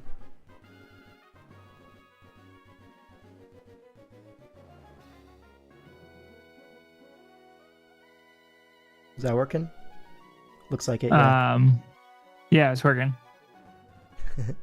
Does employee Yeah, it went have out 2 for a minute. What is megaforms? this? So we actually finished all of our World Cup games. We're going to play some Emerald Imperium instead. Alright, let me go ahead and change the title and stuff of... I have a second thumbnail ready. Hi Hydra, hi Angus Beef. Don't worry, Alpha, I got your back. I'm saying hi. Hi Dougal. Let's see. What's the title? Imperial Emerald? Or of this? I gotta clickbait it though. Draft League Pro plays Emerald Imperium. That'll do. Hi All Kigo. caps. Yep. Yeah, I was trying to think what else is more This is fine. dude, you call it like beta testing. Beta So testing. it looks like there's it's like never before. getting paid to try out small indie companies game. Yep. New game. What's my speed up button? I actually don't know. Are you on a controller? No, I'm just on a keyboard. Oh, dang. Yeah, you're playing Pokemon like cavemen. I know. Fast forward. What's the button for it though? Where does it say?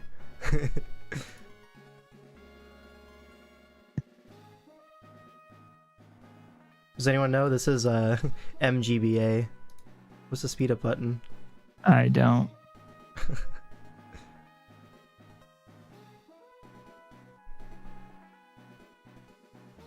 Do I have to do this?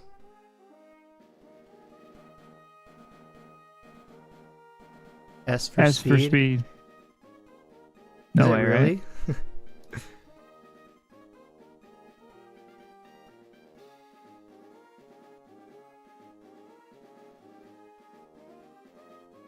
Sorry, I lied. Sorry, I lied.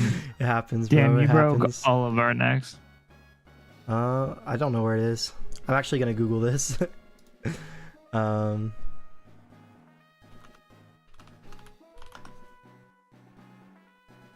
You can hold tab. That's what it is. Oh. Yeah, there it is. Okay. We figured it out.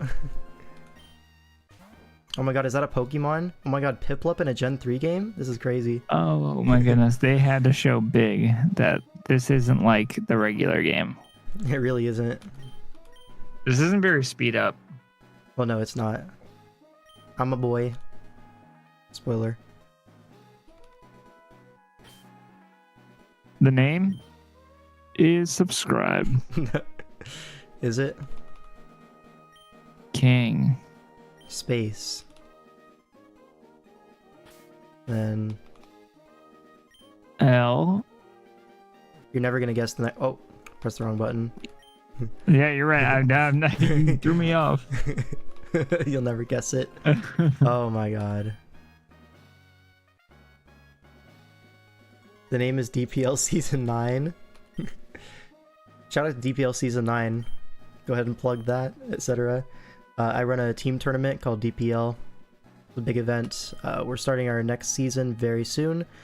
Aiming to have the auction at the beginning of March, that first weekend. Anyways. Are you ready? Are you a big Gen 3er? I love Gen 3. I was a big Gen 6er. It's the gen that actually brought me back into the community. You mean that? Do mean that. I skipped Gen 5, but I played... Spitting next gen bars XY facts. Ooh, minimal grinding mode is on. Swag. I thought Gen 5 was unequivocally not fun. I think those were the most boring games when I was a kid. Mm-hmm. Now they're not that bad, but as a kid, I thought Gen 5 was like by far the worst games. Yeah, I've played pretty much all the games like Gen 3 until Gen 7. Gen 7 was the last one that I actually bought and played, and then I just never had a Switch, so no reason to buy the Gen 8, Gen 9 games. Fair. I remember as a kid, I tried to play Gen 3. I'd try to play Emerald and Leaf Green. I'd get to the Elite Four and not be able to beat it and just reset and just play all over again. And then in Gen 4, I developed the strategy of overpowering my Infernape. So I had like a level 80 Infernape and level 10 everything else. And it would just be Infernape claims 4, dies. I stack off 2 to heal it, bring it back in.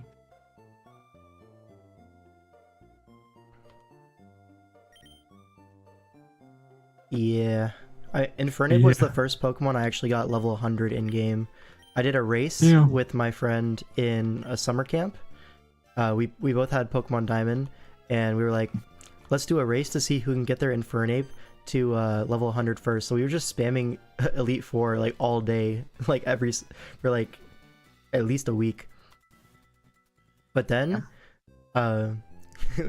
we had that, and like we did some grinding at home and stuff like that. But then we come to the next day of summer camp, and he tells me, oh yeah, I got bored, so I used rare candies. I'm like, bro, we were trying to do a race here and you cheated. That's kind of messed up. Anyways,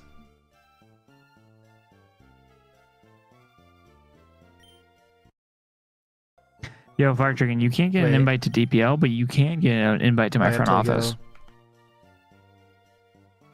Do I have to visit here first? Yeah. I was not reading the text. Yeah, I have to do this first. You gotta go pull up on May and be like, hey, yo. I'm gonna steal your... I'm stealing it. Oh, can't steal it.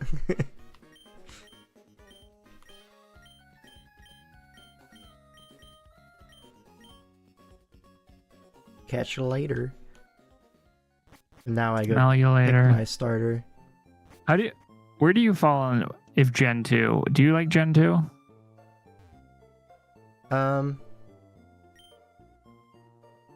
Yo, can I not go here?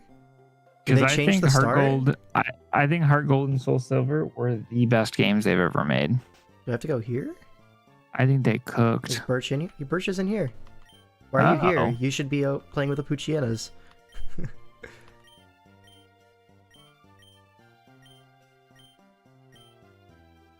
They did change the star. It's not just me. Which generation of stars? You can pick the gen? Oh, that's kind of we fire. gotta go Meowscarada. It's Meowscarada or Greninja for me. Ooh. I love Greninja. Yeah, Fire Chicken, I got you a Discord that I can send over to you. It's the front office for the Minnesota Lycan Wolves.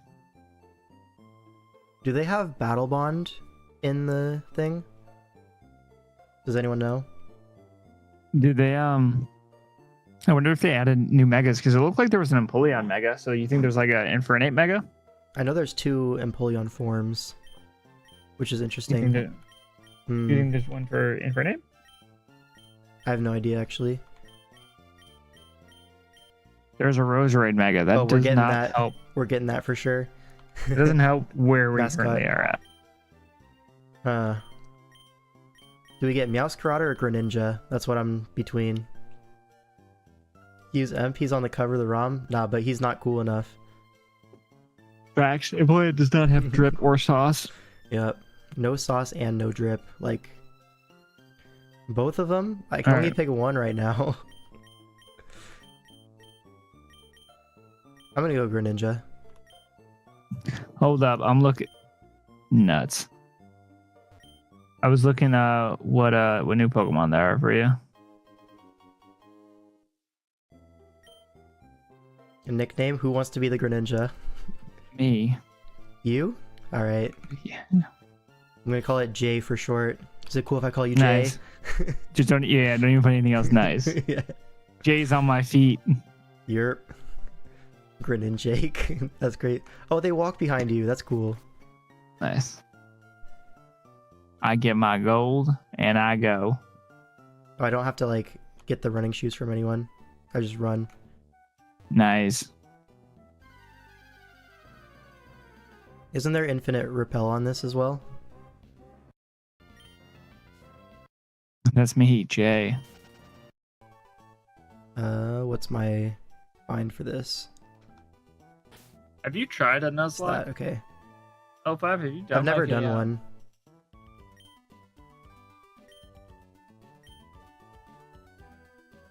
What's my button for select? Probably enter. So, enter or backspace, if I had to guess.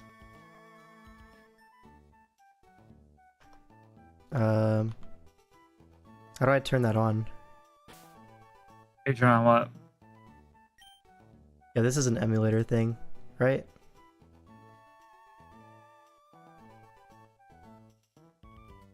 Or is it like left right that pulls up that menu? I'm actually not sure. Let me see.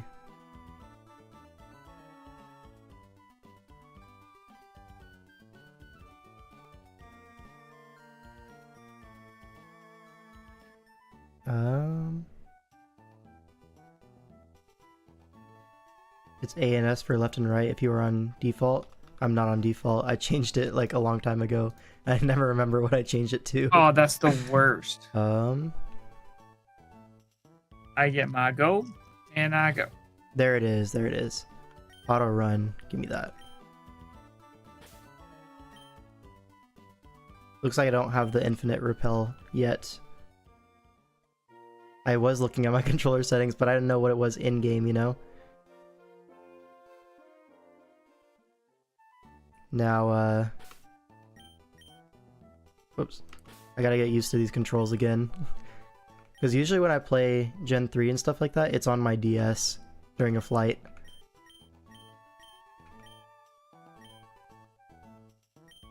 Wait, isn't there like supposed to be infinite rare candies that I can just get to the level cap? I don't know, man. I just work here. I think you can set. Maybe it's the other game. Angela. Tangawa. You get that after May? Alright. Didn't mean to do that. Dun, dun, dun, dun, dun. Shout out to Tangela. He really wants to smoke. You a big OST guy? You a big music guy? I like music. Like for games? Yeah. I know you like music, but games? Mm-hmm.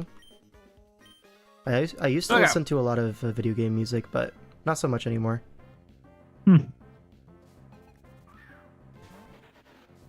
Ha, they have to use stupid Trico. Whoa, whoa, whoa, whoa, whoa. We love Trico in Get this pounded. podcast.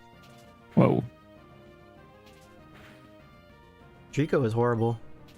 No, that's not true. No, I've done like so many Gen 3 run-throughs. I picked Trico one time, never again. That thing is ass. I love Trico. Trico's like top 2 best starters. Typhlosion and Trico are top 2. Cap. And if you guys were ever wondering, how do I make Gen 1 through Gen 3 starters even better, why don't you go ahead and check out the channel in the link down below. I'm just kidding. There's no link. Is Imperium similar difficulty to something like Kaizo, or is it easier? It's like Radical Red. It's like harder than base games, but not necessarily like the hardest thing ever, you know? I think they're easy non-Nuzlocke games. Yeah. Like I'm not gonna super try hard if I lose a battle, whatever, man. Yeah. This looks like an NPC that you can talk to. Yep. Nice. Whiteout counter. Wait, I can just set my Pokemon on level 15 immediately? Off rip? Off rip. That's crazy. No, he's not Fire Chicken. Yo, give me level 15 Froakie. Like, what? Is that okay? Maybe. Wait, check what the whiteout counter is. It's just how many times you lose, right? Oh, got it. Nature swap. Well, I have to go. We're mixed right now. Mm-hmm. But we're like faster than most things, so we're gonna go like mild or something. Mild or rash. Because Jay has a rash. Get it? Big rash.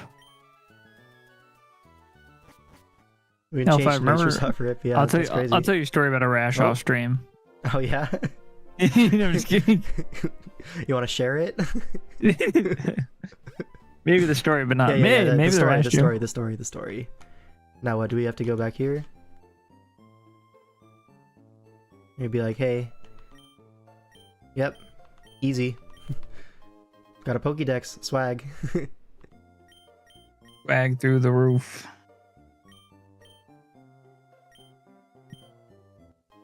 Several items.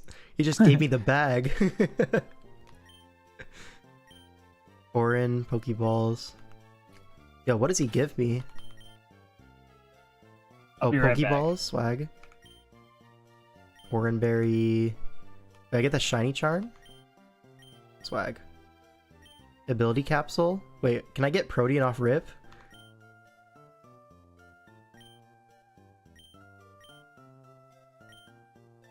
No, I can't.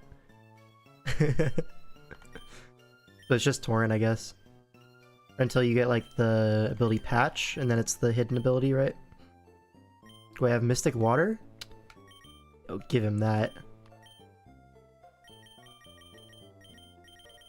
So all like the boosting items. Nothing big, yeah. That's all, yeah.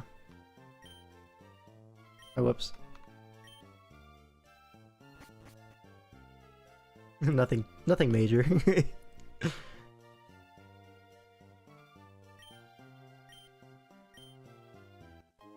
Infinite candy. Yeah.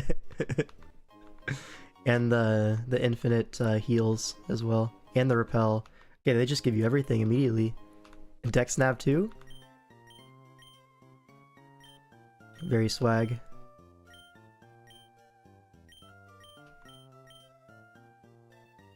Alright.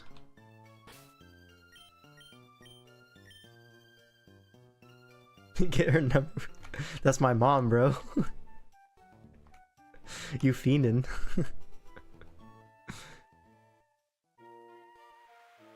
Oh my god, it's raining. Just like real life. Get it from me then? Shit. You're so stupid, Vergie. Right, Poochyena. But I'm level 15, bro. Yo, this is so cooked. That killed like 7 Poochyenas in rain with a Mystic Water, and I'm Rash Nature. Let's see,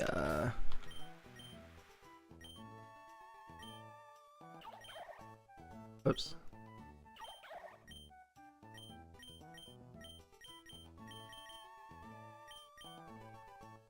Get that all organized.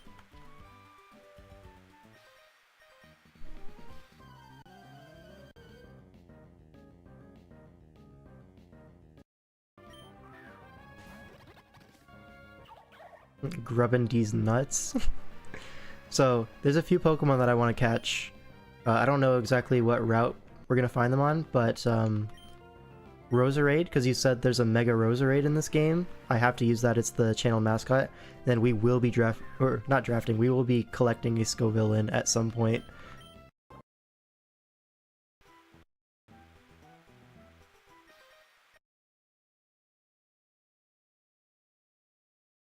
Scovillain! Yup.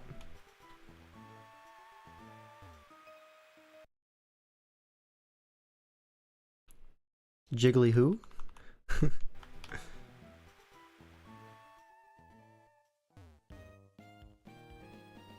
And then like this guy talks to me. Yeah. Like, are you the new guy in town? Let me give you a tour.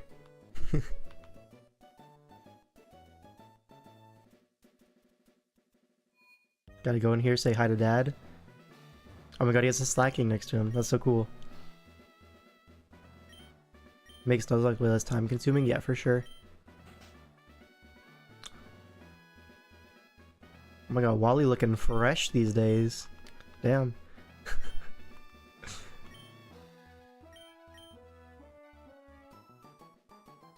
Wait, do I have to do the whole tutorial now?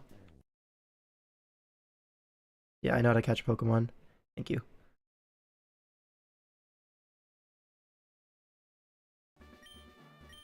Wait, he has a Mega Stone? Do you see that?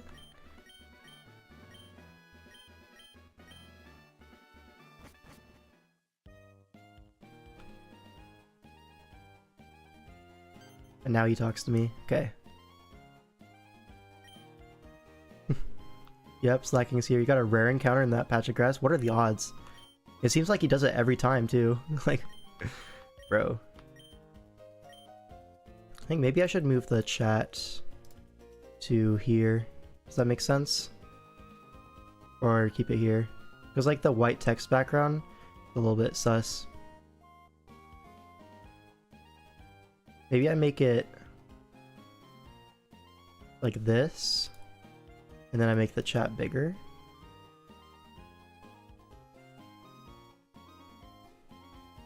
Font size up. I don't know if that's too big. We'll find out. EXP share? Swag.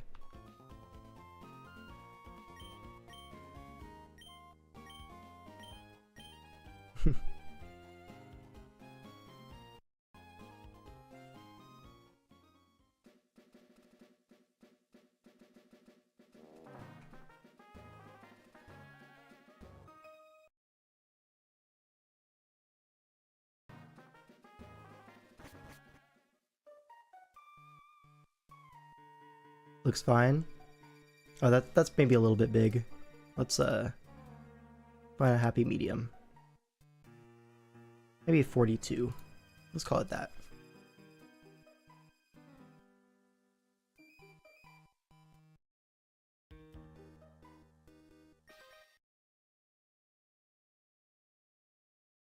No, don't say that. I'm not silly. No. Oh, he lived. Goat.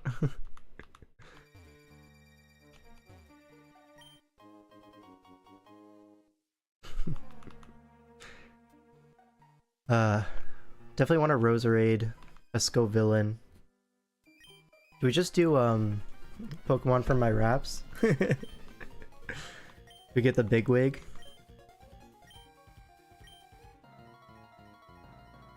Oh my god, a boss fight. But I hit the level cap already, so it's not a boss fight. Oh, it is. It's actually level 13. Hold up. Gotta lock in.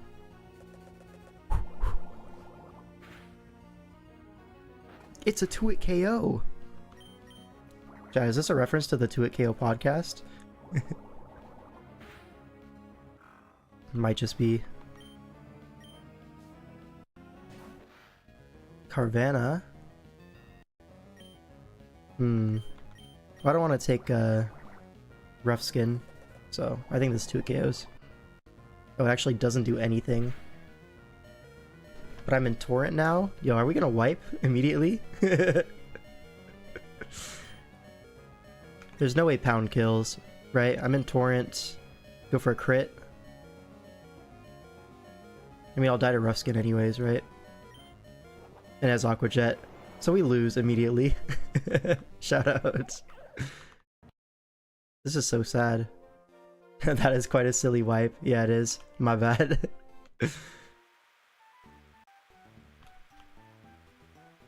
What am I meant to do? He walls on my stuff. All good. We go again. See, this is why I don't like Nuzlocke, by the way. Need that Badoo. What's actually here? I can find out. Right? Oh, it doesn't show me. Can I catch anything here? Where's the thing?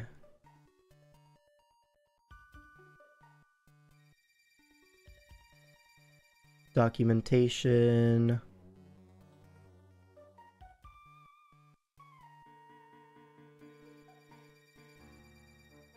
Let's see. Pokemon routes. Which route is this?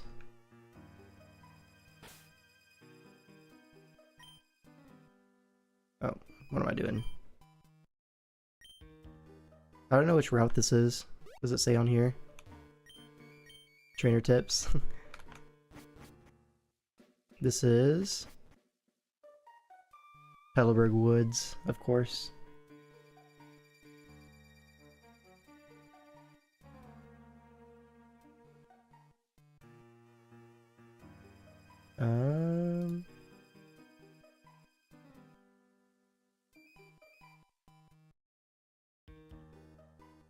Is this just not in the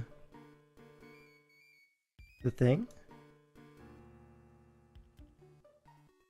I don't see this in the dock.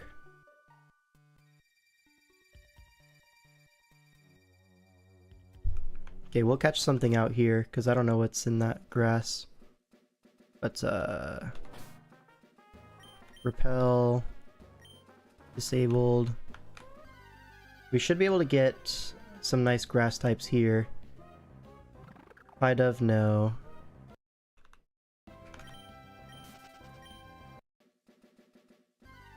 So there's opportunity to get a Gossiflower, a Krabby, not quite what we were looking for. C-Dot is here, but C-Dot sucks, so it's gonna be a Gossifleur angle, I think. Small Live. That's a grass type, I'll catch it. Is Easy Catch always on? See. Alright. Nickname? Arbo is pretty epic. Nuzlocke feels like draft to me. It's just calcs and strats, but a little more predictable. Yeah, I see that. Is Small of the little Arboliva? Yeah, makes sense, huh? Olive. Oh, I didn't give him a nickname. Meant to do that, but oh well. Bag. Where's my candies at?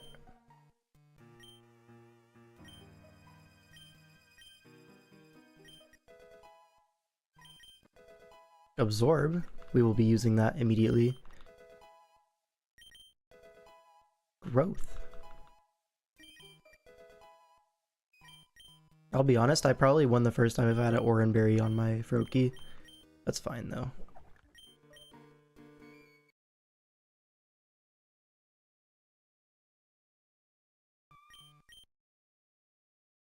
And 15, which is the level cap.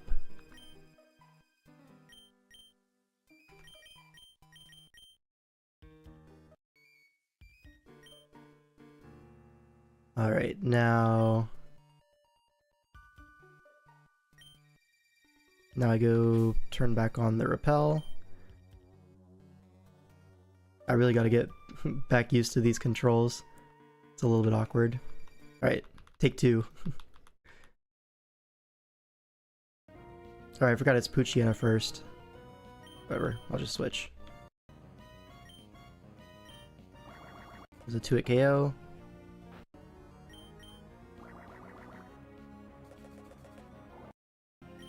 Kill this. And Carvana.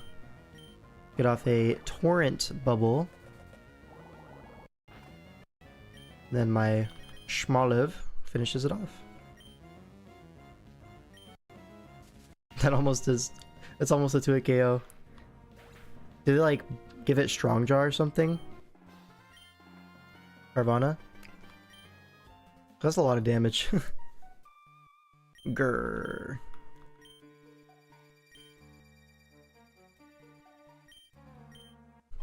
A Great Ball. Appreciate that, buddy. Oh, I was just kind of strong. Yeah.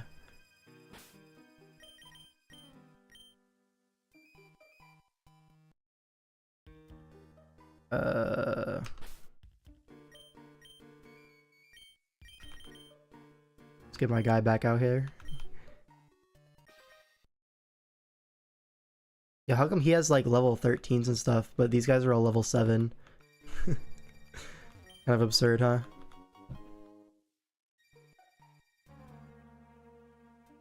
Wait. That's one of the other region grass leader, right? Probably fight them for some reward. Gardenia, yeah. Young Goose, my goat. Lotad, that's a 4 times resist. I will pound him.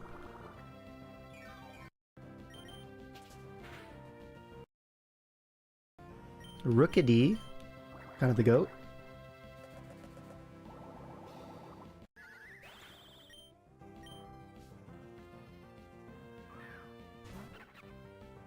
Pansage, he's actually just countering my whole my whole team.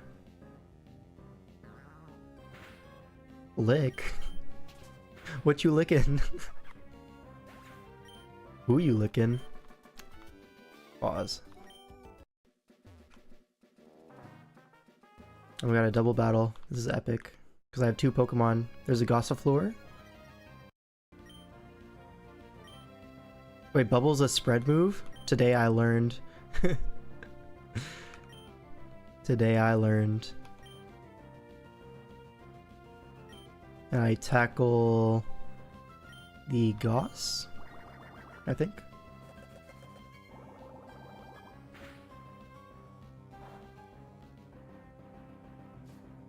Cotton down. I'm getting rolled. Wait, it lowered Ekans? It lowers everyone? That's kind of crazy. Poison Sting, that's gonna do not a lot. Yeah. Of course gets the poison, but whatever. I don't think Rapid Spin was the play there. Thoughts?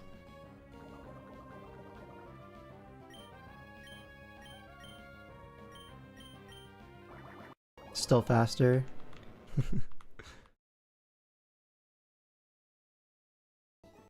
Schwag. Wait. Surprise boss? No, we just yapping. Oh, it is a boss. Uh-oh. Dawn, what are you doing here? Bunieri. Ah, bubble. Fake out. Wait, that is a lot. Quick attack. I should 2-hit KO this, I think. Oh my god. Why is it so fat?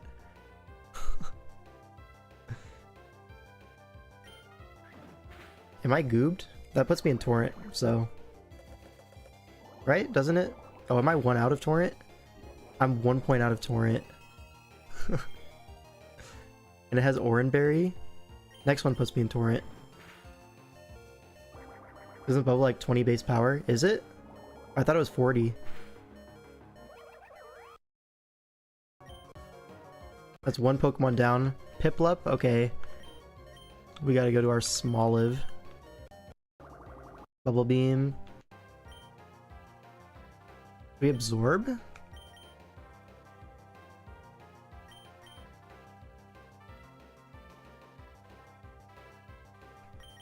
It's gotta be Razor Leaf, right? That has to be correct.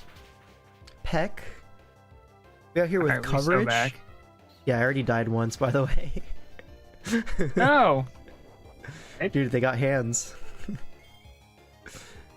Oranberry. I think I have to absorb. Get myself out of range of the next Peck. Oh wait, he's better than me. Noibat, I'm goobed. I'm just goobed, man. I can't switch. He's at 7.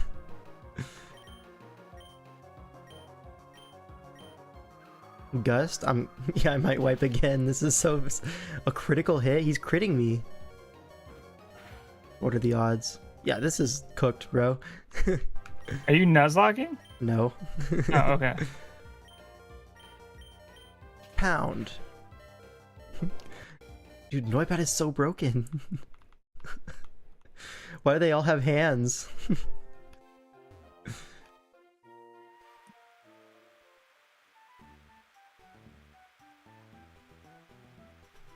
What can I catch here? Because I need more Pokemon, man. This is Route 102. What are the encounters here? Not a whole lot, if I'm being honest.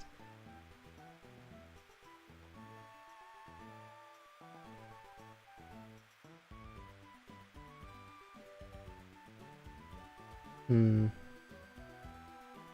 I just ass? I might just be ass.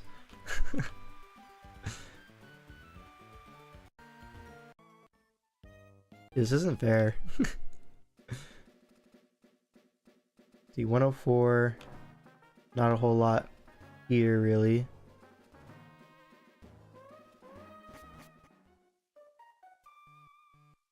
I wonder what's here, because it's not on the dock. We'll see what we can find while we make our way through here.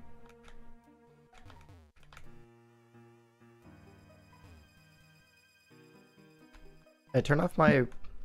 Turned it off, right? Oh, I didn't. Caterpie, yeah, that'll help.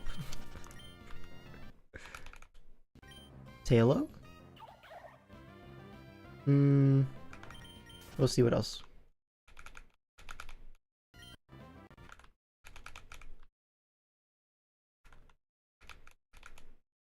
Hoot hoot. Tailo. Tailo.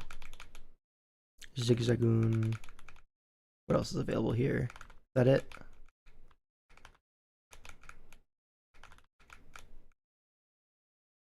Whatever. I'll catch a Tailo. Better than nothing.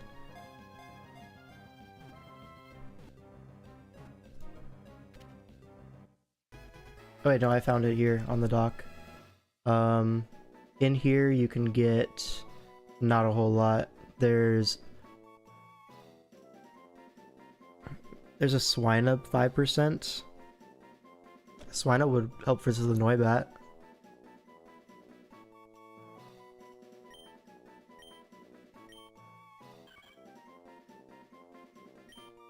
Alright, Tailo nickname. Tailo Goated?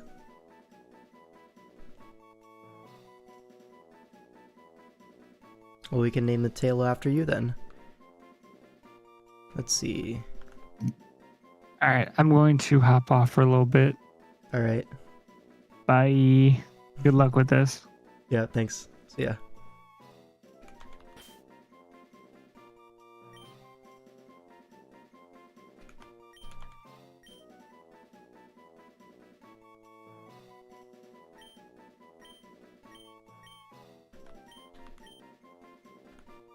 And it does fit.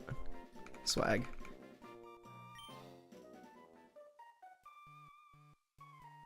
They probably have pre-burn somewhere in this game, I imagine. Maybe, I don't know. Is there anything else that I could catch here that would be useful? The Swinub, right? Oh my god, there it is. Easy. Wait, I don't have easy catch on?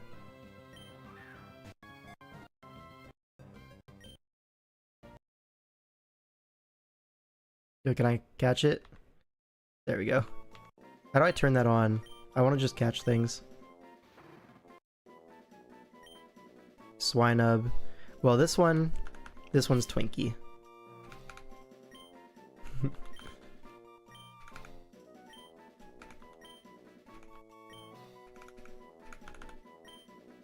Guts boosts his wing attacks, murder Brawly. True? True. So now I go...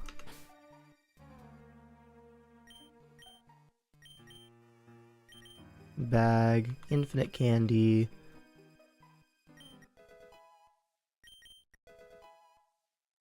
I should probably just put orange berries on all my guys as well. Oh my god, Ice Shard. Let's go. That's so swag.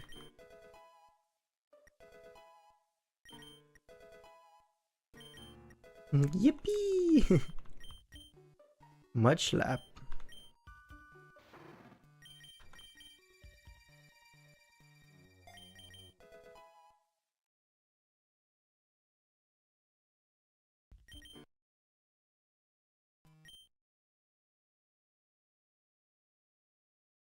Can you do me a favor real quick and do the hands on your head again Psyduck pose? Hold on. Wing attack. Yes, give me that. Better than peck. Actually, no, I could have pecked their orange berries. Oh well. Got my hands on my head again, on my head again. Okay. And then I go turn this on. Get a vial going. Sigh. Yep.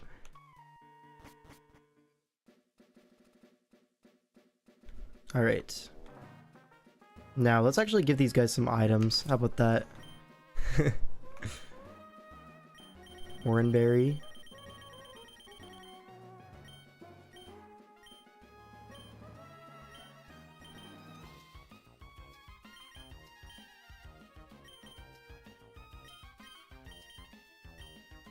Oh.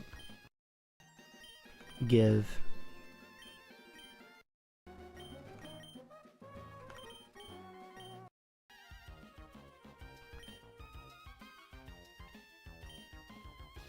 Let's see, they let off with Piplup, so I will lead. Right, they lead with Piplup? Or no, they led with something else. What was it? I already forgot. Is Smallop gonna be your secondary Terra captain? I don't think they have Terra in this game, but that's okay.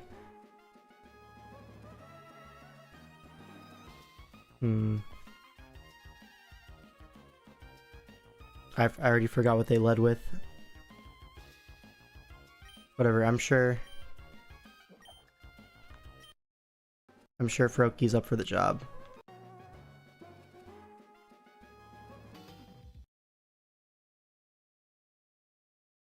Alright, it was the Bunary. Yeah, I don't have much else for this, so may as well. You want to see a big strat? Growl. Now the quick attacks are doing less. You see that? Oh my god, so smart. Wait, why is that doing so much more this time?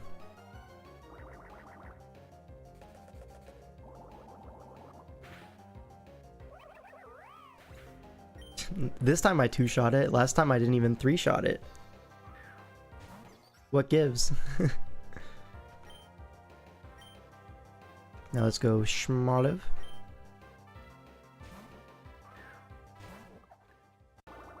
Bubble Beam. And now I just Razor Leaf.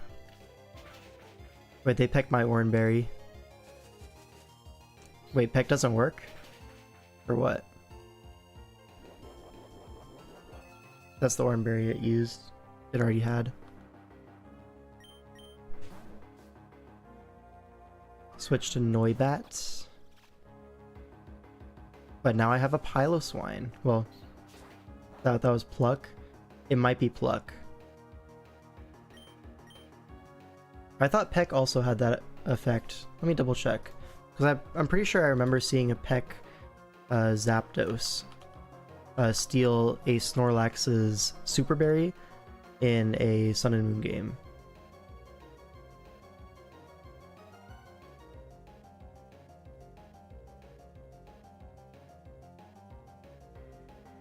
Nope, I'm just wrong. It looks like it is Pluck that does that. Right? Yep. Anyways. Just go hard to it.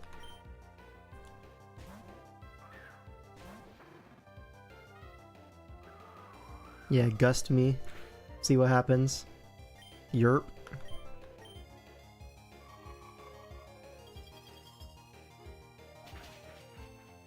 And it's just too easy, you know? It's too easy. And that Piplup's in the back. Do I just go hard Smoliv? I will go hard Smoliv. I have my Oranberry intact. All good. Boom. Now I want to absorb once for some recovery, and then not put it in torrent range. Then my next Razor Leaf will kill either way. Ow. Yeah, first try, as they say. But I got several items. Wise glasses. What did she just give me?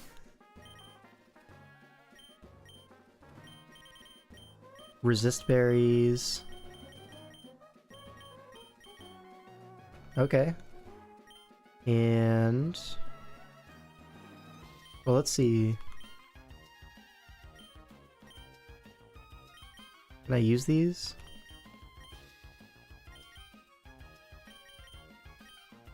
These all just have one ability? Okay.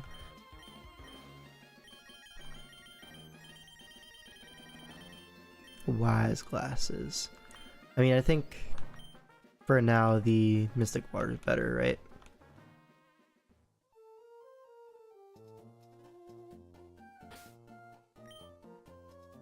And now because I have a Froakie, I'm just gonna do the gym.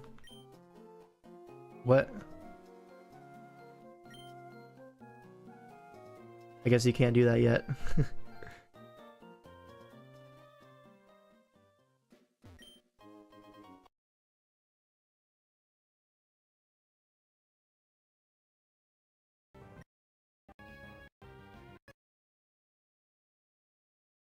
Why are they living? Is Bubble really that weak?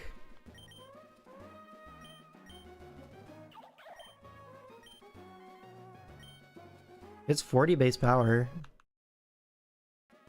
Whatever, dude. Boom. Double battle, go. Skidoo! Bubble, and I Razor Leaf. If it has Sap Sipper, probably has Sap Sipper. I'll tackle to KO through the Sturdy. It doesn't have Sturdy. Either way, gets redirected to Skiddo.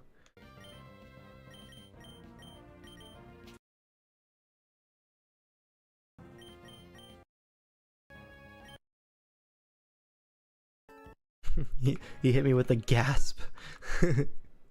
Roly Coly. I sip on her sap till she's skidoo. That's a crazy sentence to type, I'm not gonna lie.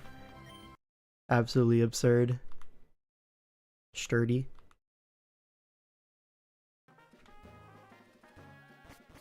Do we need to go, like, yell at someone here? No?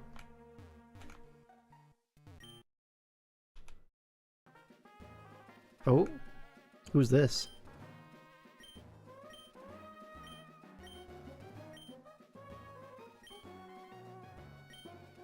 Hey, run it!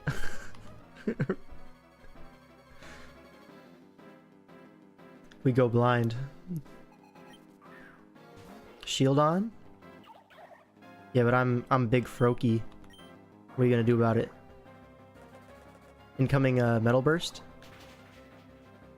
Metal Burst would go crazy here.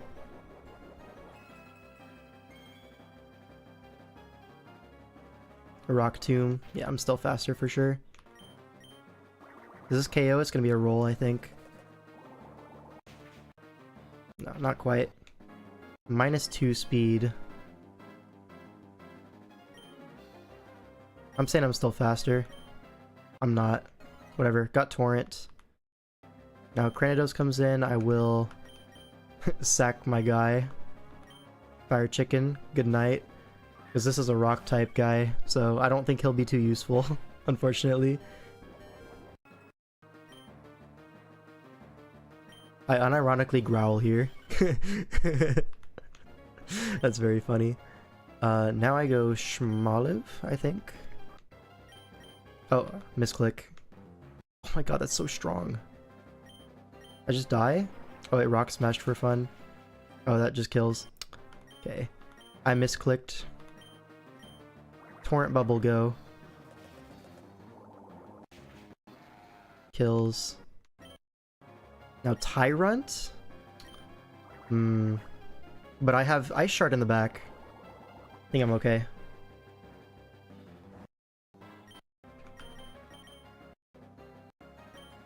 Ice Shard, go. Yo, Ice Shard is so broken in these, right? Boom. Easy. Wasn't worried. Muscle Band. We getting big. And Rock Tomb. Nice. Heal up. Item.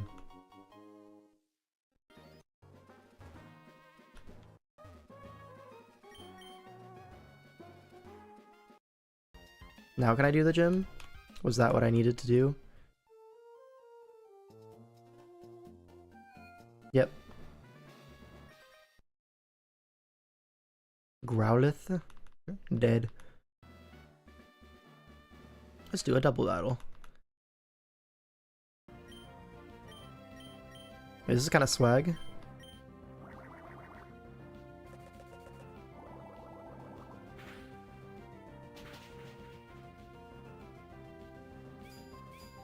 Harden? He just like me for real.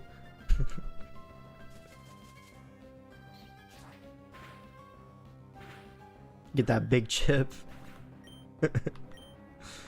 Is Scraggy broken? Be real. Oh my god, Archon? Oh, Archon are back.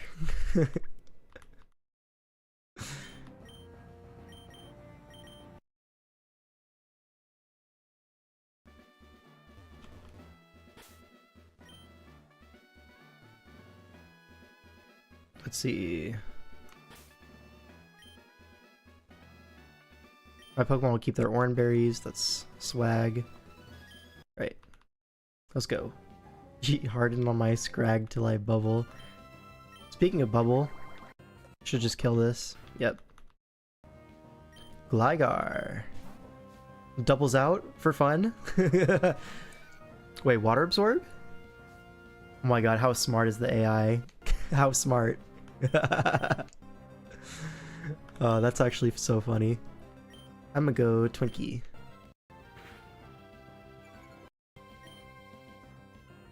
It appears my best move to hit this is Mud Slap.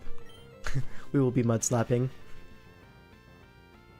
2-hit KO is crazy. Mud Shot. When I eat that Acid Spray. This is a top 1 play. That's something you see on the ladder. Oh, and the Ice Shard comes in clutch again? When will it end? He's just the GOAT.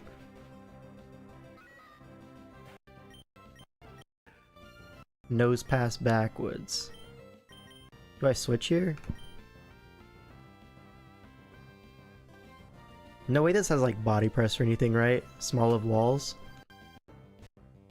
Rock Blast. Oh, that's not walling. That's not a wall. But I'm faster at least. 2-hit KO? No, not even close. Smoliv is horrible. Smoliv is so bad.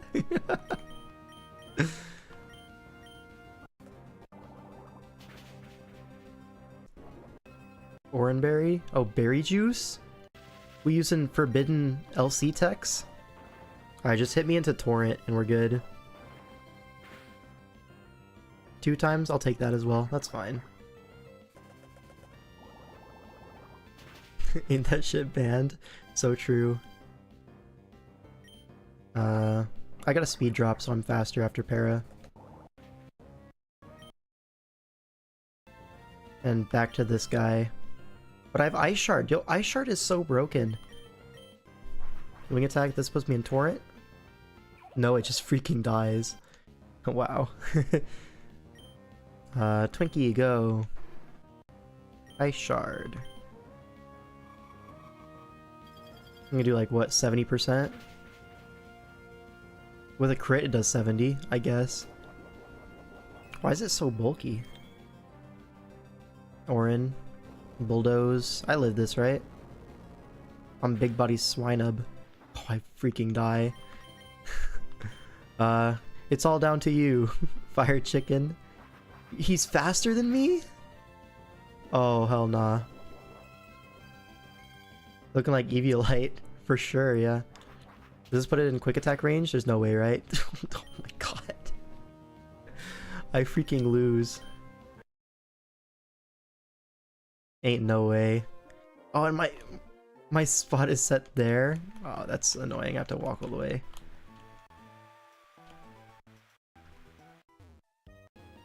Yo, they got hands.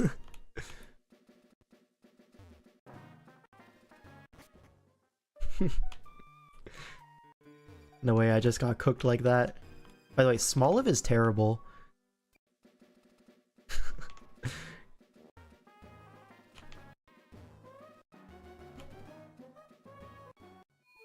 Whoops. Let's set my spawn point here.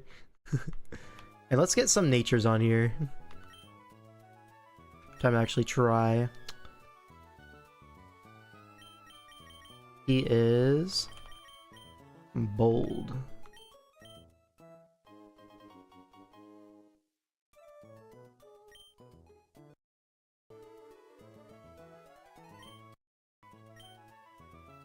Fire chicken will be jolly. And Swinub will be adamant. And now, with the new technology, we will obliterate trust.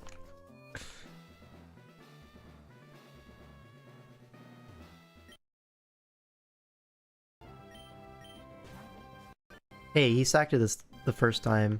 That's not fair. So I need to keep Twinkie HP for the Gligar, I think.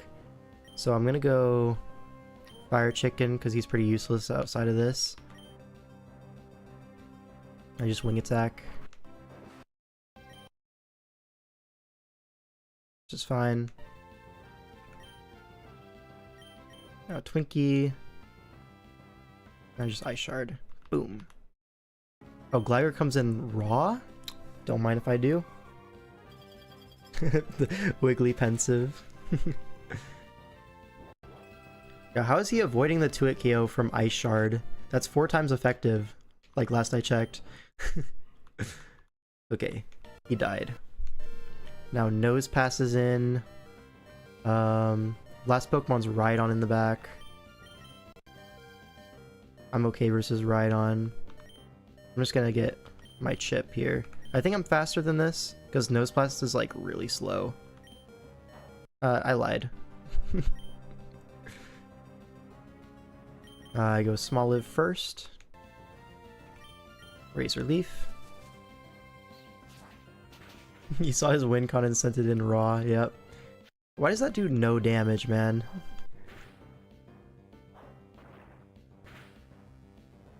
A critical hit? He's haxing me, you see this? 3 hits, 4 hits at least. Right? Yep. Loaded dice, nose pass. Yep. And it's gonna be berry juice as well.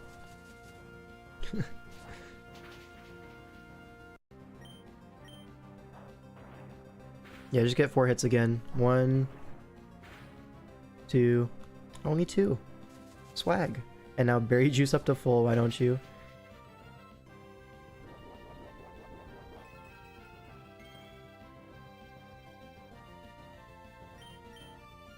Yo, this thing is so broken. It's gonna T-wave me too. What can I do? Nothing. I just have to hope my Froakie's faster than the Rhydon after Para.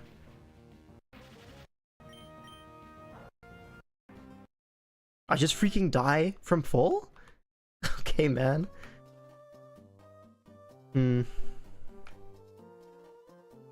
We will get this.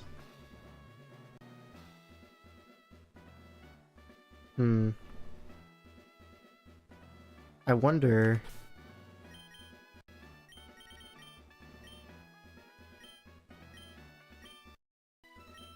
Give Muscle Band to my Twinkie. I think this is right.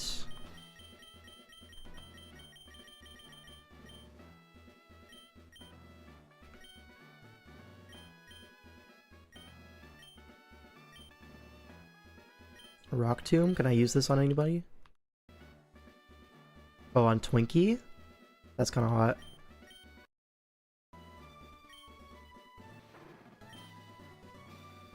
Wait, I can baby doll eyes the nose pass. Oh, that's the meta. That's the meta. And I'll give this to Roki as well. I've solved the matchup. Watch and learn. Yup. We going hard Gligar? Do I stay? I think I stay. Huge double. Huge double. Let's go. I go here on that. And then I just spam wing attack till I die. Acid spray. Acid spray. I could save this technically. I could go Twinkie on acid spray. But no, I'm just gonna get my chip. I'm gonna kill it with a crit. Swag. And I can growl the nose pass so it does less damage. Sack my dude. -2? Yeah, we win this one. We win this one so easy. See, I don't want my thing parrot. I want to go Smoliv here. Imagine a Leech Seed here, though. I think I unironically growth. Okay, that wasn't right. Why'd he switch? Whatever, I'm sacking Smoliv. He's ass. I lived, and +1 Razor Leaf did 20%. Kill me, dude. Right, Ice Shard. 2-hit KOs. And then Baby Doll Eyes is faster because it's priority. It's priority Baby Doll Eyes. Drop the attack so that it doesn't one-shot my Froakie with 5 hits. It actually doesn't kill my Twinkie now. 3 hits will get there, but now I have to hope that this 1v1's at -2 attack, which it should. I should 1v1 this. 2 hits. 3 hits. Alright. There's a 2-hit KO. Alright, one more.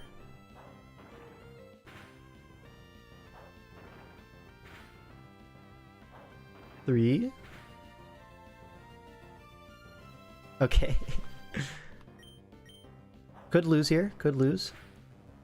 1, 2, 3. Stop at 3. Stop at 3. Hey, easy. Wasn't worried. Obliterated in the neutral. What can I say? What's that? Bulldoze? Fire. I can give that to Twinkie.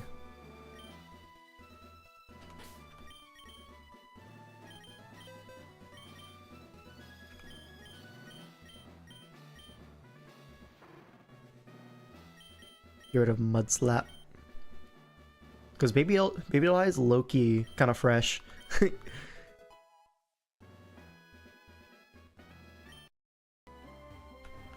Yeah, we will be replacing Smoliv ASAP. That thing is so terrible. Alright. Get out the way. Don't take my goods. No.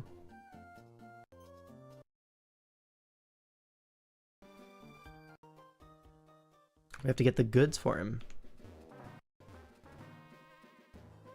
And I have to save Pico. Come and get some then? Alright. Why is there terrain? What? Whatever. It's faster than me. No. My Mystic Water. Two-hit KO? Not a 2-hit KO. But I can Rock Tomb. Facade?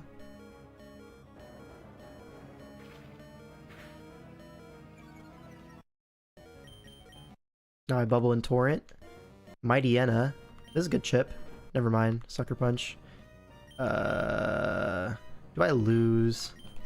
His Pokemon has evolved. Wait, I didn't get the level cap.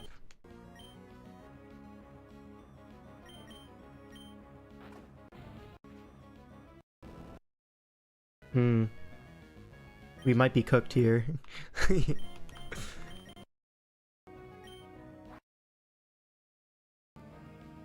He's gonna Sucker here. Right? He sees the kill with Sucker. So I quick attack. And Spoink is the last mon. I'm cooked, bro. I'm cooked. Icy Wind. Alright, Smoliv, it's up to you, and I know you can't do it. I know you can't. Yeah, we're just cooked here. Yeah. Dude, I hate Smoliv.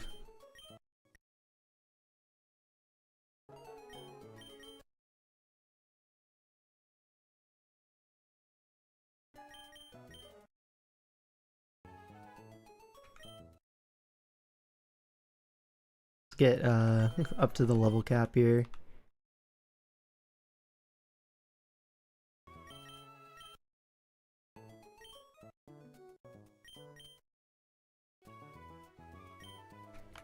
All right.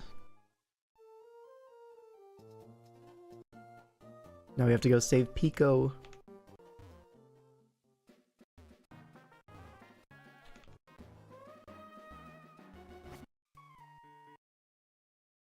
And we're back again.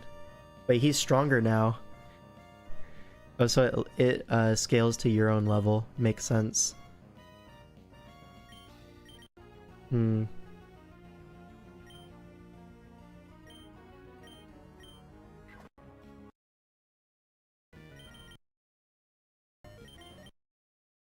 This time I know he's gonna Sucker, so I swap on it.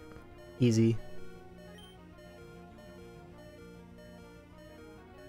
Do I go Fire Chicken or Twinkie?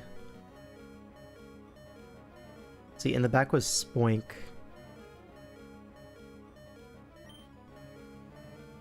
I go here. No, I Wing Attack. It does nothing. Oh my god, it just freaking kills me. Yeah, crit me, bro. Just crit me. I shard the Sucker. Yup. Swag. Now it's just Spoink, I think. I shard. It's Grass Knot. Now I get as much chip as I can with Smoliv first, or I should go this first. Doesn't matter. Torrent Bubble. That does nothing. Alright, Smoliv. Can you do it? Smoliv is so bad. Oh my god. He's so terrible. I think I need to make my Froakie timid or whatever. Or naive. Alright. Because I'm slower than the Glameow, which is like annoying. You absorb once you win now? Maybe.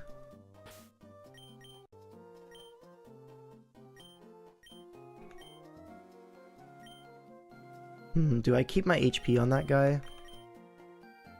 Maybe I lead Smoliv.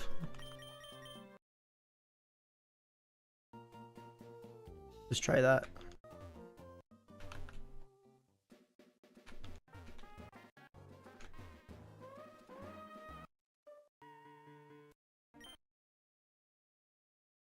Glameow lead. Razor Leaf.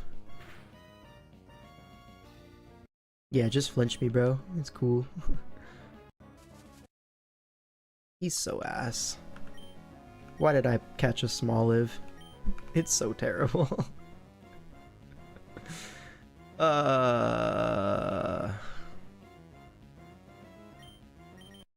Let's try this. I'm faster at least. It's a 2-hit KO.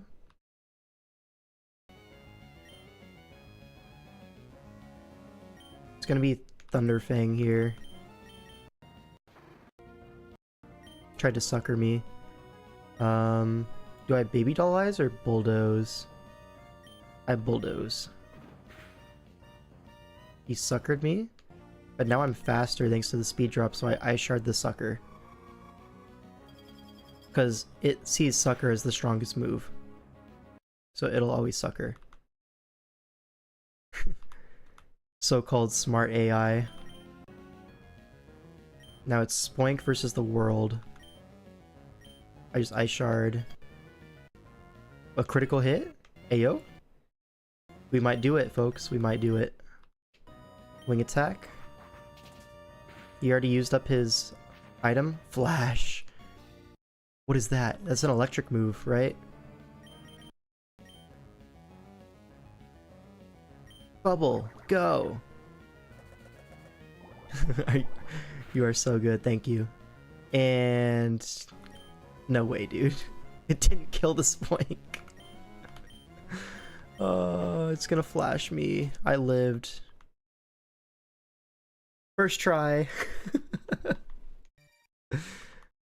Shout out to Pico.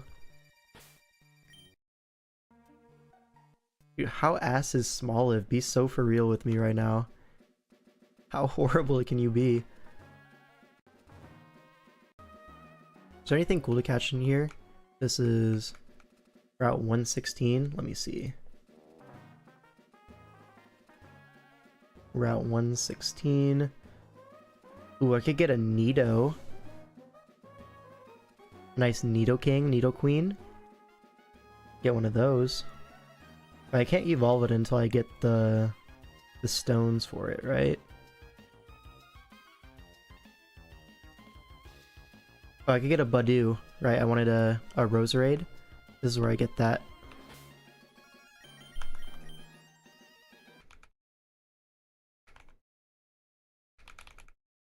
Badoo!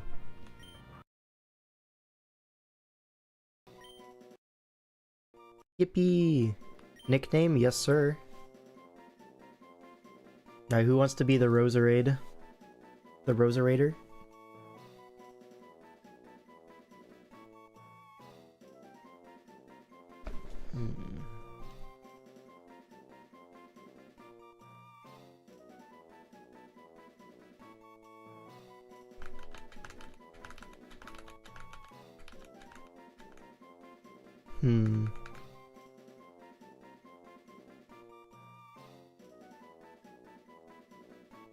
Do I just call it Raider?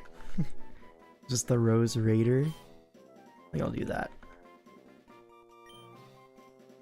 Everyone chat hates Rose Raid. It's a sad life out here.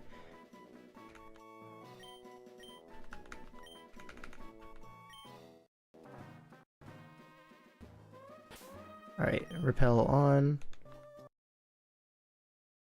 Oh my god, a Great Ball. That's awesome.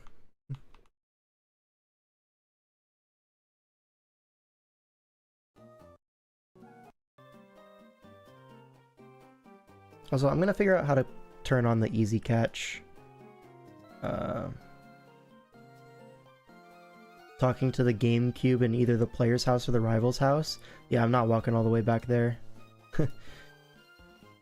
Whatever.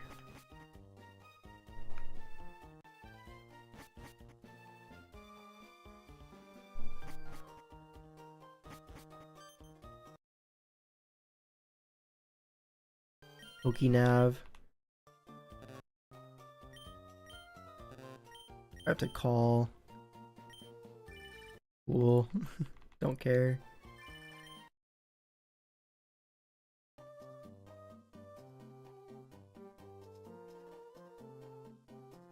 And I set my Badoo to level cap.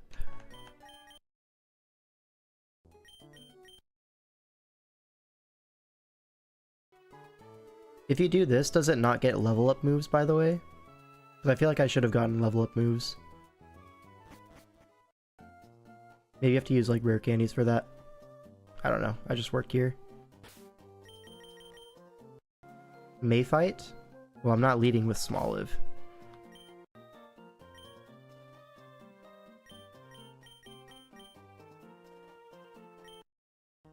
You don't even work here? Yeah, same. Fight.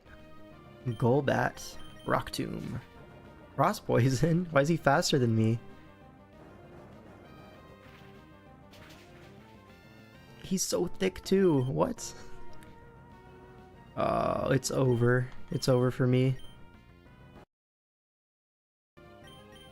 Twinkie, go. Ice Shard. Grovyle.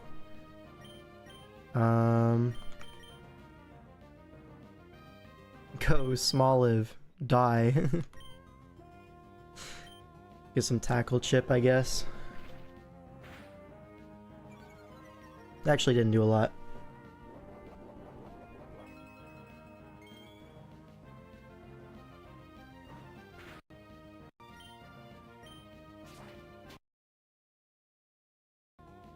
Shouldn't I have the middle evolution by now? It's level 20.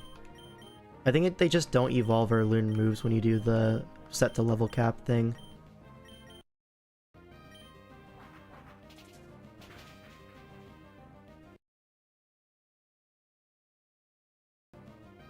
Hatchram?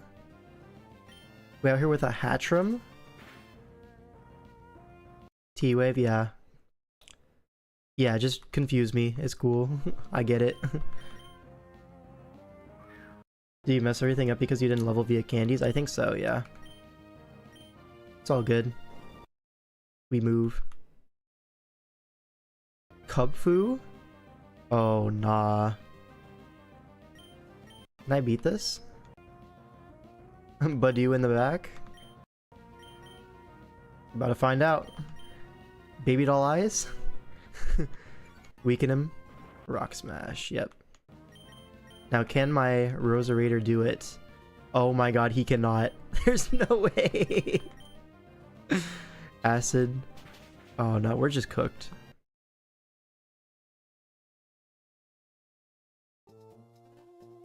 Is it like the other one where you can use a candy and it'll like trigger the evolution? Yeah, it does. Okay.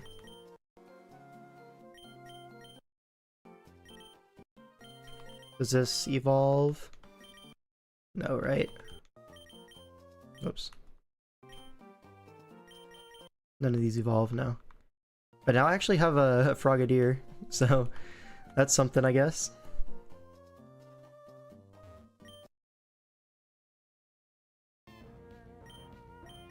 Alright, now my guy is gonna 2-hit KO for sure. And he's fat. Oh my god, he doesn't even 2-hit KO now! Why? But he's gonna live. Wait, I killed it. I don't know how I killed it, but it's dead. Alright, Grovyle in. Let's see. Smoliv. Tackle. Tackle. Die. Fire Chicken. KO. Hatterum is gonna T-Wave, so I go this guy. I Bulldoze. Shy Beam does 2 KO me, which is kind of ass, but what can you do? And now in that range, should be Fire Chicken range. And now Cubfu, I have a Wing Attack. That does a lot, and he doesn't even kill me. Oh, he dropped my speed and I didn't notice. Oops. Doesn't matter. I have Torrent. Mystic Water Bubble. Owned.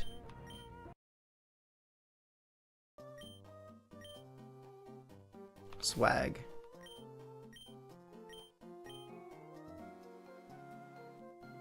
Alright, I'll be honest. That's probably it for me today. So we're gonna go ahead and save. I got my 1 badge. I've whited out several times. And we've learned that we have to use rare candies if we want the level up moves. So, there is that.